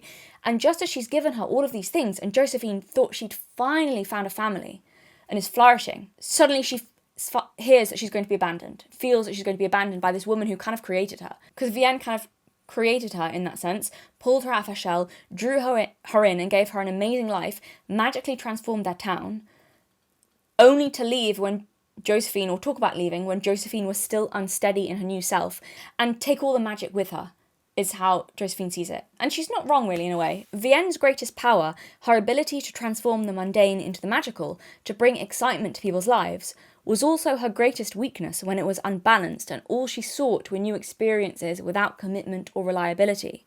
Practical Magic, again, I think is a really good film where there are two sisters who show two sides to the archetype, the Aphrodite archetype. So we have one, what's her name? Jellybean. I can't remember the real character's name, but that's her nickname. Jellybean embraced love and her creativity and magical abilities to the extreme, and it led her astray. Because experiencing life and living in the moment was the only thing she was driven by, and she never considered the consequences of if a particular man was good for her as long as he was exciting and passionate. That's all she really cared about. Much to the despair of her sister, who was like, you never think things through. I'm always left to pick up the pieces. And her sister was lacking Aphrodite because she intentionally cut Aphrodite off. She intentionally kind of cut off her creativity, was being too responsible, never wanted to fall in love and experience that Aphrodite impulsivity, and she was restricting herself and holding herself back from magic and other things as well. So it was like one sister was possessed by Aphrodite and the other banished Aphrodite, and both were unhealthy. Because both are unhealthy. So, now I mention that, what happens when a woman is unbalanced in the other direction and has suppressed or cut off this archetype? Guilt and judgmental attitudes erect obstacles to enjoying either lovemaking or art-making. Such obstacles arise when people feel a prohibition against pleasure, play, and other non-productive activities, as well as against sex. Many people judge the pursuit of love and beauty as frivolous at best and sinful at worst. For example, the Artemis and Athena archetypes focus on achieving goals, predisposing such women to devalue Aphrodite's enjoyment of the moment. So, yeah, I think that Aphrodite quality can bring in something really powerful and important, and I think I've definitely... Well, I think that's probably the aspect of myself that relates heavily to the kind of Artemis mentality. That side of myself is endlessly punishing and full of... I'm getting better now, actually, but always was endlessly punishing and full of guilt when I would do anything that didn't feel productive. Even though I love doing art. I love making art, and I love illustrating things, and I love all of that kind of thing. And being creative and putting on makeup, and that I really enjoy that. But also, yeah, I think naturally had that kind of, you're wasting time, you're doing something non-productive, Self-care as well is a huge part of that Aphrodite thing, of just enjoying the moment, looking after yourself, of just pleasure, like all that kind of thing. Self-care is important, and yes, though there is the element to it of wanting to sell women products, and self-care can become an unhealthy obsession, and also some women can use self-care as another way to punish themselves. But when it's in balance, when it's genuine self-care and when it's in balance, I think that's seen as a very feminine thing and a very, it's a very important thing for well-being as well, and for men too, but it is seen, I think, in a lot of ways as inherently, kind of feminine. Liking beautiful things, taking time to have a nice bath or to do a painting just because, or just taking a break. This can make a lot of people, men and women, feel guilty. But it's necessary for our well-being and enjoyment of life. When sensuality and sexuality in women are degraded, such as in Judeo-Christian, Muslim and other patriarchal cultures, the woman who embodies Aphrodite the lover is considered a temptress or whore. So this is kind of like how the townsfolk in Chocolat viewed Vienne. Her talents and her gifts were shunned and viewed with suspicion at first.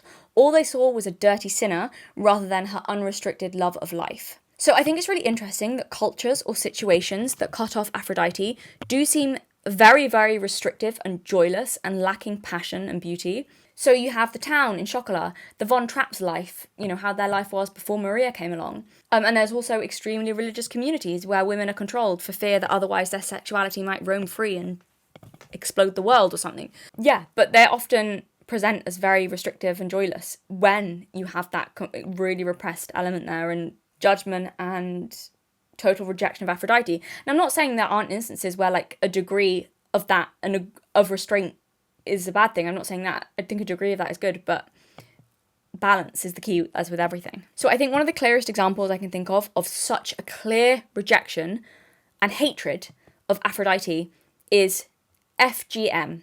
I can't explain what that is on YouTube. Google it, but warning, it's horrific. But in those cases, FGM, you are literally cutting away a woman's ability to feel pleasure.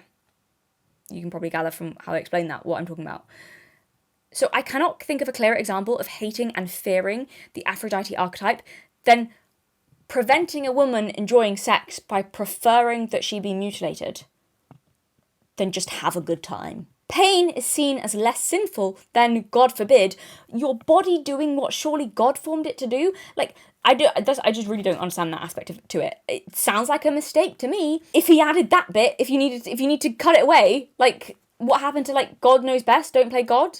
Surely, it just doesn't make sense. It's so stupid. Sorry, but it is. Like, aren't you messing with his creation and telling him he made a mistake? Like, why would he have done that to the body? Like, if it wasn't, you know, like, it think, please. Like, if you're going to have a shitty belief, at least make it consistent, you know? That's just all I'm asking.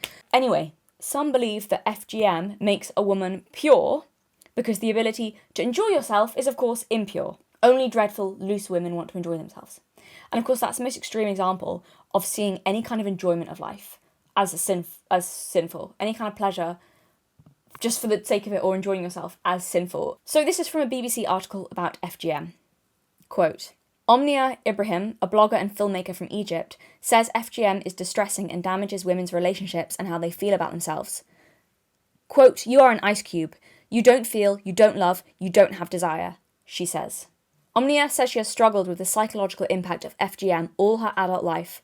She says her community taught her, quote, that a body means sex and that sex is a sin. To my mind, my body had become a curse. I used to ask myself, did I hate sex because I was taught to be afraid of it, or do I really not care for it? So that article is a very difficult read. I found it very distressing. It's very distressing. But I wanted to read that quote because what she said there is really interesting. How she speaks about her body had become a curse. It's that's the Aphrodite sensation element of sensuality, but also sensation, experience, being embodied, enjoying the moment. Aphrodite's ultimate love of the body, and how she's speaking is like what happens when it's cut off. Her body is a curse. Her body itself is a curse. A body means sex, and that's like her. She's dirty in herself. And this quote as well. Quote: "You are an ice cube. You don't feel. You don't love. You don't have desire." So in other words, what she is describing sounds like what I'd expect from someone who's had that Aphrodite element of her demonized and been taught to fear it. Not only, I mean, she's literally had that cut away, but also like psychologically cut away as well, like demonized in every aspect. It's awful, but you know, you've been taught to fear it, it's been demonized, it's become a source of trauma because of that awful traumatic event you had. Of course, then you will struggle with passion, love of your body, and experiencing sensations, feelings, enjoyment. She literally has an ice cube. Like, that's the exact opposite of what Aphrodite represents. It sounds like from her description that she feels out of touch, not only with the physical sensation, but also with like her passion in general and love of life and like the feelings, which I think would happen because I think they're so connected, like that Aphrodite element of passion and love of life, and to have that so demonized, it's a bigger impact than just like a physical sensation. It goes into everything of passions and everything of, you know, this joy of life, this, yeah. So obviously that's an extreme case, but we can also see a lack of Aphrodite in less extreme ways. There are less extreme examples of that. So When an Aphrodite woman is raised in an atmosphere that condemns sexuality in women, she may attempt to stifle her interest in men, downplay her attractiveness, and consider herself bad for having sexual feelings. But guilt and conflict over expressing her Aphrodite nature lead her to feeling depressed and anxious. And if she acts the part so well that she splits off her sexuality and sensuality from her consciousness, she will lose touch with a major part of her real self, and thus lose her vitality and spontaneity. So I think Josephine at the beginning of Chocolat is such a clear example of a natural Aphrodite woman who has been so cut off from that she's depressed, she's anxious, and she's like dull. She's lost her vitality and spontaneity, even though when we get to know the real Josephine through the movie, when she comes out of her shell, we see that naturally Josephine is so spontaneous, she's so alive, she's so vivacious. She's naturally vivacious, alive, all of these wonderful things. But because it was so condemned in her and so suppressed and she's made to feel so guilty, she was this dull, scared, anxious, out of touch with who she was. And I think Maria as well is naturally very Aphrodite, but tried to repress it when she was training to be a nun. She literally runs back to the nunnery again and tries to repress that inner Aphrodite once she feels desire for the captain, because she believes that's wrong. So she's very Aphrodite, but when that pops up, because she's like, oh my god, I'm meant to be a nun, she runs away from it and runs to the nunnery. But I don't think that's a sign that she's not Aphrodite. I think that's a symbol that she's really strongly, like, actually archetypally very Aphrodite, but is just kind of a bit scared of it in some ways, but not in others. So less extreme examples as well of FGM. So vaginismus is an involuntary tightening of down there whenever anything gets near it, and though it has physical effects, it's a physical thing. It's believed to mostly be a psychological condition that can be treated through therapy. But the theory is that it's when you're either so ashamed or afraid of sex that your body involuntarily and unconsciously kind of says no, just says no, to the point that you can't consciously override it. So your body just tightens up and it's physical, it's a physical thing. You aren't controlling that muscle reaction and you can't make it stop, not consciously. But you are controlling it, but unconsciously, but, So it makes sex either incredibly painful or sometimes impossible because you just, shutting down. So now there aren't really many studies on this. There are a few online. I don't know how credible they are. Some of them kind of seem to back this up, but again, I don't know how thorough or credible they are. But there are also, if a quick look online will also tell you that a huge amount of women experiencing vaginismus, a lot of them had waited until marriage to have sex, mainly for religious reasons. Now, there's nothing wrong with choosing to do that. But, and I don't think that's the problem, but I don't think waiting until marriage is the issue, but I think it's the religious belief, extreme religious beliefs are potentially the link, because those who are waiting until marriage, nowadays, if you're waiting until marriage, you're likely to be extremely religious. And I think that in a lot of extremely religious communities, there is a demonization of sex. Being told that sex is sinful and degrading and your body, especially if you're female, is bad and it's tempting, and pleasure is a no-no, and it's your job not to tempt men, therefore ingraining in you a belief that to be sexually attractive is to be dirty and wrong, and it's almost like a moral wrong. Do we think that all of those things might leave a lasting psychological impact where your body will shut down for a man, even one you love and you're married to, because that man is displaying clear sexual attraction to you? And, that's wrong. If a man's displaying clear sexual attraction to you, you've done a no-no. I know in that context you're like, oh, this is okay in this context, but I don't think you can just so easily unwrite a lifetime of that belief just because now you're married and it's okay now. That's not really how that works. And there seems to be a lot of people with those beliefs getting kind of disappointed when they get to marriage and like, oh, wait, these beliefs actually don't just vanish. And I'm not saying that's a problem to be sexually conservative or to wait until marriage. That's not the issue. But I think sometimes the way that religious communities talk about it and can demonize it, and especially women's kind of sexuality and things like that, I think it can cause harm to a lot of people. Not everyone, but I think, But I think, your body shuts down in that moment because you believe sex, and by extension your body, is inherently dirty. The Aphrodite archetype governs women's enjoyment of love and beauty, sexuality and sensuality. So I think because of that, without this archetype, women will be repressed, not just sexually, but like Josephine, also emotionally, because it's passion, it's feelings, it's all of those things. Joy, vitality, and being carefree might feel a little out of reach. Loving yourself, taking care of yourself, taking time for yourself and not feeling guilty about it might not come naturally. Creativity might be blocked, passion of all kinds dampened and restricted. You might feel a little uptight and unhappy if Aphrodite is blocked, or you've been taught to kind of feel guilty about it or demonize it.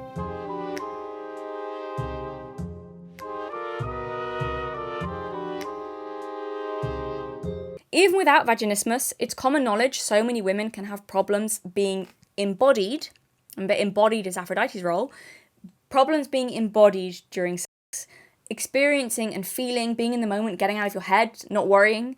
That can be difficult for women. And I think if Aphrodite, symbolically, and what she represents, is villainized in society, I think that subconsciously women will be afraid of that to the point they are unable to connect with her and find enjoyment or passion, because fear steps in to block it, to protect you. And it kind of goes without saying that you need Aphrodite, to some extent, or her joy of the moment, of being in the moment, to, how do I put this, to finish. That aside, I think so many women I know went through a stage of hating their body and believing that it was inherently dirty or degrading to have a female body, particularly during puberty. Puberty, which is when Aphrodite is supposed to activate, but we've been taught to fear her or be embarrassed of her. And I think that probably causes, I don't want to say like huge, long-lasting psychological harm. For some people, yes. But like it has an effect for years, I think. The point is, Aphrodite, with her enjoyment of sensation and self-care and pleasure and enjoyment, is the opposite of that. Not only does she enjoy having a body, but she loves her body. It is sacred, a goddess, something beautiful to be worshipped. Now, I know there was a huge debate on this years ago, and you are totally welcome to disagree with me, but I hate the song WAP. I don't find it a powerful feminist anthem of liberated sexuality, and actually a lot of people I saw arguing that were men. Yeah, I'm sure you liked it because of feminism, Kyle. I know people were saying it's feminist because women are finally rapping about what men have been rapping about for years, and yeah, that was kind of people's criticism of it. Rap has notoriously been pretty misogynistic and degrading towards women for decades now. It doesn't make it not that just because it's a woman doing it now. And look, hey, I don't really care. I don't care about rap. I don't have a problem with it. I'm not trying to be the morality police. But let's not pretend it's something it isn't, is my point. Like, I'm just very unconvinced by the argument that it's women reclaiming and owning and expressing their sexuality and taking the power back from men when it comes to WAP. Like, which part of the song and music video was aimed at women? In my opinion, the whole thing looks formulated around male and not female sexuality. The song throughout it has a constant repetition of "there's some whores in this house," sung by a man throughout the song. Very respectful and feminist phrasing. We love that. So feminist. We love it. Personally, I feel so sexually liberated when men call me a whore. That, on top of the crazy explicit dance moves, is clear proof that this song is definitely for the girls and not just horny men. Obviously it isn't, and you sound ridiculous claiming that it is. Like I said, I'm not being puritanical and saying that WAP should be banned. I'm not saying that. Do what you want. Do what you want. I don't care.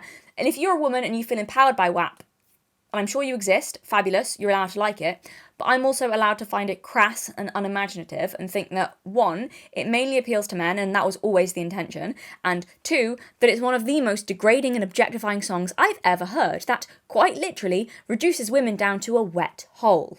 I also don't think women engage with sexuality in the way the video shows. Like, some women will, but I think most women don't. Women are far more likely to read an erotic book than to watch porn, for example. Why? Because women, not all, but most, prefer something more holistic and romantic with a story involving more feelings and passion and sensuality, and not just one single soggy moment. Is that a stereotype? Yes. But do the different sexual media men and women consume back that up? 1000% yes. Most women are not getting a kick out of watching WAP, I promise you. It's aimed at a male market. I also don't think it's women expressing sexuality. I think, like, genuinely, I think it's women expressing sexuality with the intention that men will be watching them. Does that make sense? I think there's like a difference there. And solely for that, not really, it doesn't feel like it's for themselves, but maybe I'm wrong, but that's just what I think. It's the same with OF. People argue it's about women reclaiming their sexual autonomy and being liberated, and maybe it is, but it's still marketed, aimed at, and consumed by men. This is my point. Whether you think that's a good or a bad thing, that's, aside from this, that's separate. It's still the case that our culture is oversaturated with female sexuality, but hardly any of it, even the stuff produced by women, has women in mind. And what effect does that have culturally for a female audience who are simultaneously submerged in a hypersexual culture pushing them towards hypersexuality, but with the sole aim of pleasing men, no matter how degrading. And I think that's why Sabrina Carpenter has been such a huge hit with women, because yes, her brand is sexy, flirty, dirty, but aimed at women, from a female point of view, and in a way, it's done in a way that doesn't feel degrading or like you're asking to be used. Like, sure, I'm not being naive, I know she's still a brand, she's still selling something, but she's selling to women, and not from a tortured place as well, when it comes to that. It's not about female pain, or like, which has its place, but it's for women, but not about anger or hurt or pain. It's happy and joyful and fun and sexy, but for women, if that makes sense. I think even other female pop stars with a sexy brand and primarily female audience, because they do exist, but the marketing feels slightly different. It's not the same.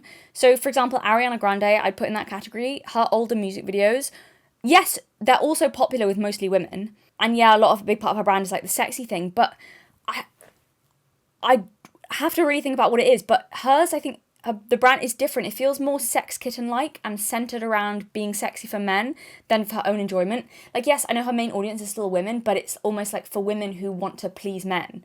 Does that make sense? Like, there is a difference. Yeah, her songs are, I find Ariana Grande's songs kind of, they're angstier. They're not really the kind of adore me, let's have fun together, carefree aspect that Sabrina Carpenter has. I'd say the underlying message of Ariana's would, I don't know, I would almost say is either, am I pleasing to you, I just want to please you, all I want is to please you, or kind of slightly aggressively pick me, which is fine, but it's just different. I personally don't like Ariana's music, but then I don't like a lot of that kind of music. She's a good singer, but yeah. Anyway, not the point. I just don't think there's not really anyone doing what Sabrina Carpenter's doing right now, and I think that's why she's become so successful. She's filling that gap. And yes, also her branding's spot on, and the vintage look and the timeless feel, and it's just so like fun and wonderful and all of these things. Compare the lyrics of Sabrina's song Juno with WAP. Both songs are about sex, both Juno and WAP, but I think one is very clearly aimed at men. It's bragging about what I can give to you. I'll be the best sex you've ever had. Make me choke. I'll wear a different wig so you can feel like you're cheating on me. I'll be a whore for you. Fine, if you like that, but it's totally focused on impressing and performing for men. I just think it is. The lyrics of WAP is all like bragging to a man, like, trying to impress him. That's just how I hear it. Bragging about, I'll do this, choke me, make me choke, I'll wear different wigs so you can feel like you're cheating on me, blah, blah, blah, be your whore, things like that, whatever. That's fine, but it is, I think, focused on impressing men.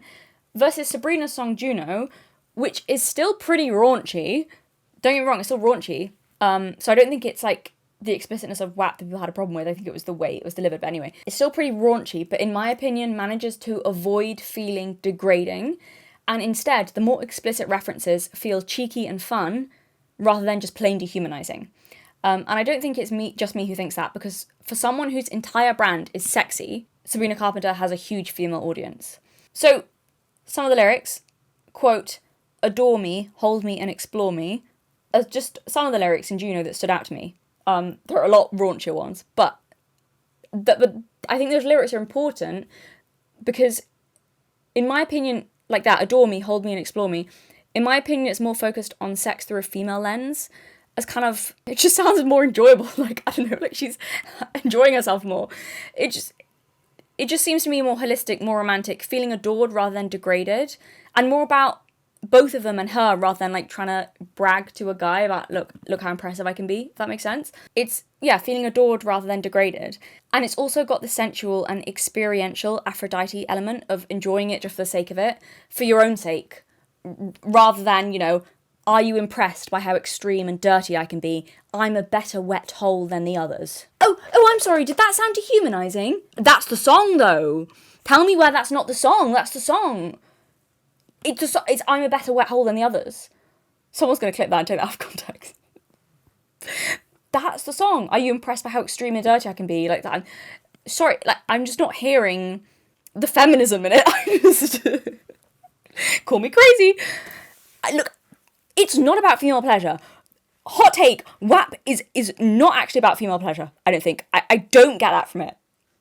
It's bragging to a man about how far you will go and how extreme you can be, which is fine. That's fine. You're allowed to, people have songs about that. Fine in its own place, whatever. But let's not pretend that it's about female pleasure and liberation and, oh, look how feminist it is, rather than just something aimed at men to impress men and sell to men. Maybe I'm off on that, but I genuinely think that's how most women are reading it. Degrade me. Like, that, yeah, I don't know. I just don't think most women like WAP or feel empowered by it. I really don't. Some will, and that's fine, but I just don't think it's a majority. I think a lot of supposed female sexuality in the culture right now just seems to be bragging to men about how extreme or dirty you will be and go further than any other girl. Like all those stupid OnlyFans challenges. That's not driven by women for it. Like, yeah, it's driven by women in the sense that they're the ones creating the content, but it's not driven by female desire. It's not driven by female preferences or female desire. It's driven by how can I be the most impressive to men and the most extreme. It's centered around that. It's not like what they want to do. I don't think, like all those stupid OnlyFans challenges, it's all about pushing your own boundaries so far just to please a man or you're a prude. And also, isn't it great if he thinks you're a total debased whore? The men for sure will pick me now. That is how it rings to me. That's how I hear it. I'm just not getting empowered and enjoying sex for my own sake from a lot of this. Just because it's women openly talking about sex and having sex doesn't make it inherently feminist, doesn't make it inherently about women's pleasure. It doesn't, just because, like, or inherently a good thing. If a man had sung WAP, you would all think he was gross and objectifying. Don't even lie to me right now. I just hate that song. I really hate the song. I also just think it's a bad song. It doesn't sound good either. It's just that it's a bad song. It doesn't sound good.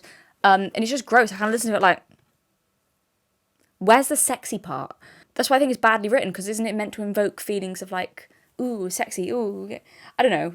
I'm just like, what's wrong with you? Write better words.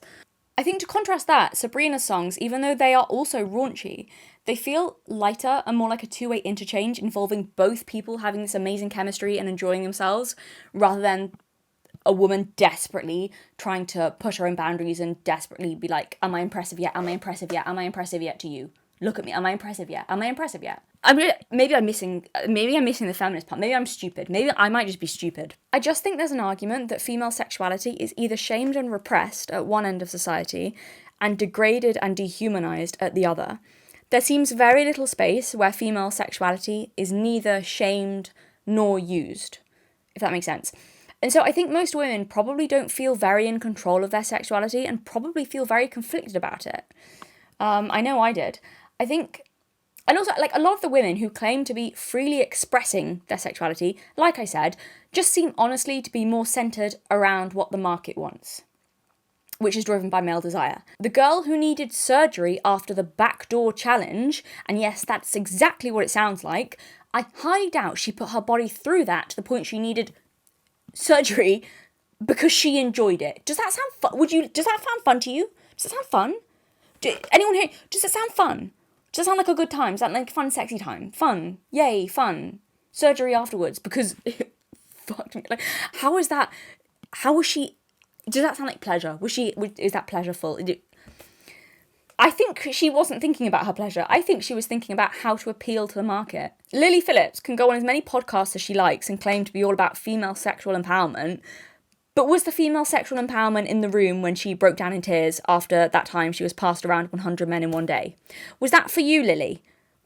Were you in control there? Were you having fun? Was that really what you wanted to do and not you totally disregarding your own boundaries to please men and to make money because that's what you thought the market wanted? The awkward interaction of like you feeling pressure to have to make them come if like you haven't spent enough time with them and feeling like you didn't give them a good time because like they only got 2 minutes. And that's what's making you feel emotional, is that maybe you think you didn't give some guys a good enough time today? Yeah, and it's hard, I think, having the interactions with them when they're like, what, you're not going to make me finish? I've come all this way. Like, kind of like guilt tripping me a little bit. Like when they'd kind of be like, oh, like we've only had 2 minutes or 3 minutes and you said 5 on the message. Did someone say that to you? Yeah. And obviously it just makes me feel so bad. And again, I just want to make a disclaimer because I know some people are going to say it. There's nothing wrong with pleasing men, but if pleasing men to the detriment of women or pleasing men to the detriment of yourself or your own boundaries or your own dignity or like whatever else, like that, then that's a bad thing. And also, like, pleasing women is also a good, important thing. As long as they're balanced, that's fine. Pleasing men's not a problem. Just as long as, you know, pleasing women is also on the scales. And these people doing all this kind of crazy stuff, it's not about, it's the hypocrisy that winds me up, because they claim to be about female sexuality, empowering women, and you're just looking at it like, where? What are you talking about? You liars, you're just making money from it, which I guess that brings you pleasure, but it's not the sex part, is it? I don't believe those, like, all the extreme acts. Was the surgery for, like, come on. I just think a lot of women would look at all of that mess, all of the Lily Phillips, the backdoor challenge, the I need stitches now in my behind. I think a lot of women would look at that and rather not express their sexuality at all, if that's what it means. And if it comes along with that degrading, used feeling that Lily Phillips apparently seemed to display, but now denies. Yeah, I just think women look at that and think, rather not express it if that's what it means. I know I would. And I think that's what Sabrina Carpenter's female audience is drawn to. Her brand is, you can be sexy and beautiful, and also adored. Sexuality doesn't have to mean feeling used or degraded. It's pleasure, not pain, not, God, whatever the hell that was. Sexuality can be enjoyed and doesn't have to be about whatever men want. You can feel beautiful and not disgusting. You don't have to repress your sexuality, because being in touch with it doesn't mean losing your power. Debasing yourself, it doesn't mean those things. It doesn't mean losing your power. It doesn't mean becoming subservient to a guy. It doesn't mean, like, all of these things. Anyway, and I think Sabrina Carpenter is unconsciously resonating with the Aphrodite archetype of you can be sexy and feminine and powerful. And because there aren't really many people doing that today, not for women, that's why I think women love her. That's why I think they're drawn to her. But I would love to hear your point of view. Maybe I'm wrong, maybe you disagree, maybe you've got things to add. Just let me know what your thoughts are. Either way, I'm sure they'll be interesting. Also, I'm going to link down below a survey about things on my channel. And if you've got this far, then you probably like my videos. And yeah, anyway, so it's a survey on, like I said, there's been some things going on with my content lately, but it's a survey on kind of what kind of things you like seeing from me. Yeah, just to get a better idea of, like, my audience and what you guys like, and just hear from you. So please, if you'd like to fill that out, just give me an idea of, yeah, the audience and that kind of thing. And please remember to check out Surfshark, the sponsor of this video, which will be linked down below and in the description and the comment. Thank you to them for sponsoring this video. Thank you very much for joining the musings of myself and Acis. Let us know what you think. We would love to hear your thoughts, like I said. And if there was anything in this video that you didn't like or didn't agree with, that part was Acis's idea. And you have to contact him directly with your complaints. Don't tell me. And all the stuff you liked, that was my idea. No, I'm kidding. You can, of course, write complaints and criticism in the comments if you have to. That's fine, you know, I'll forgive you. Thank you, everyone. So much for watching. Subscribe if you liked us, and we will be here to chat again soon, have some musings again soon. Look after yourselves.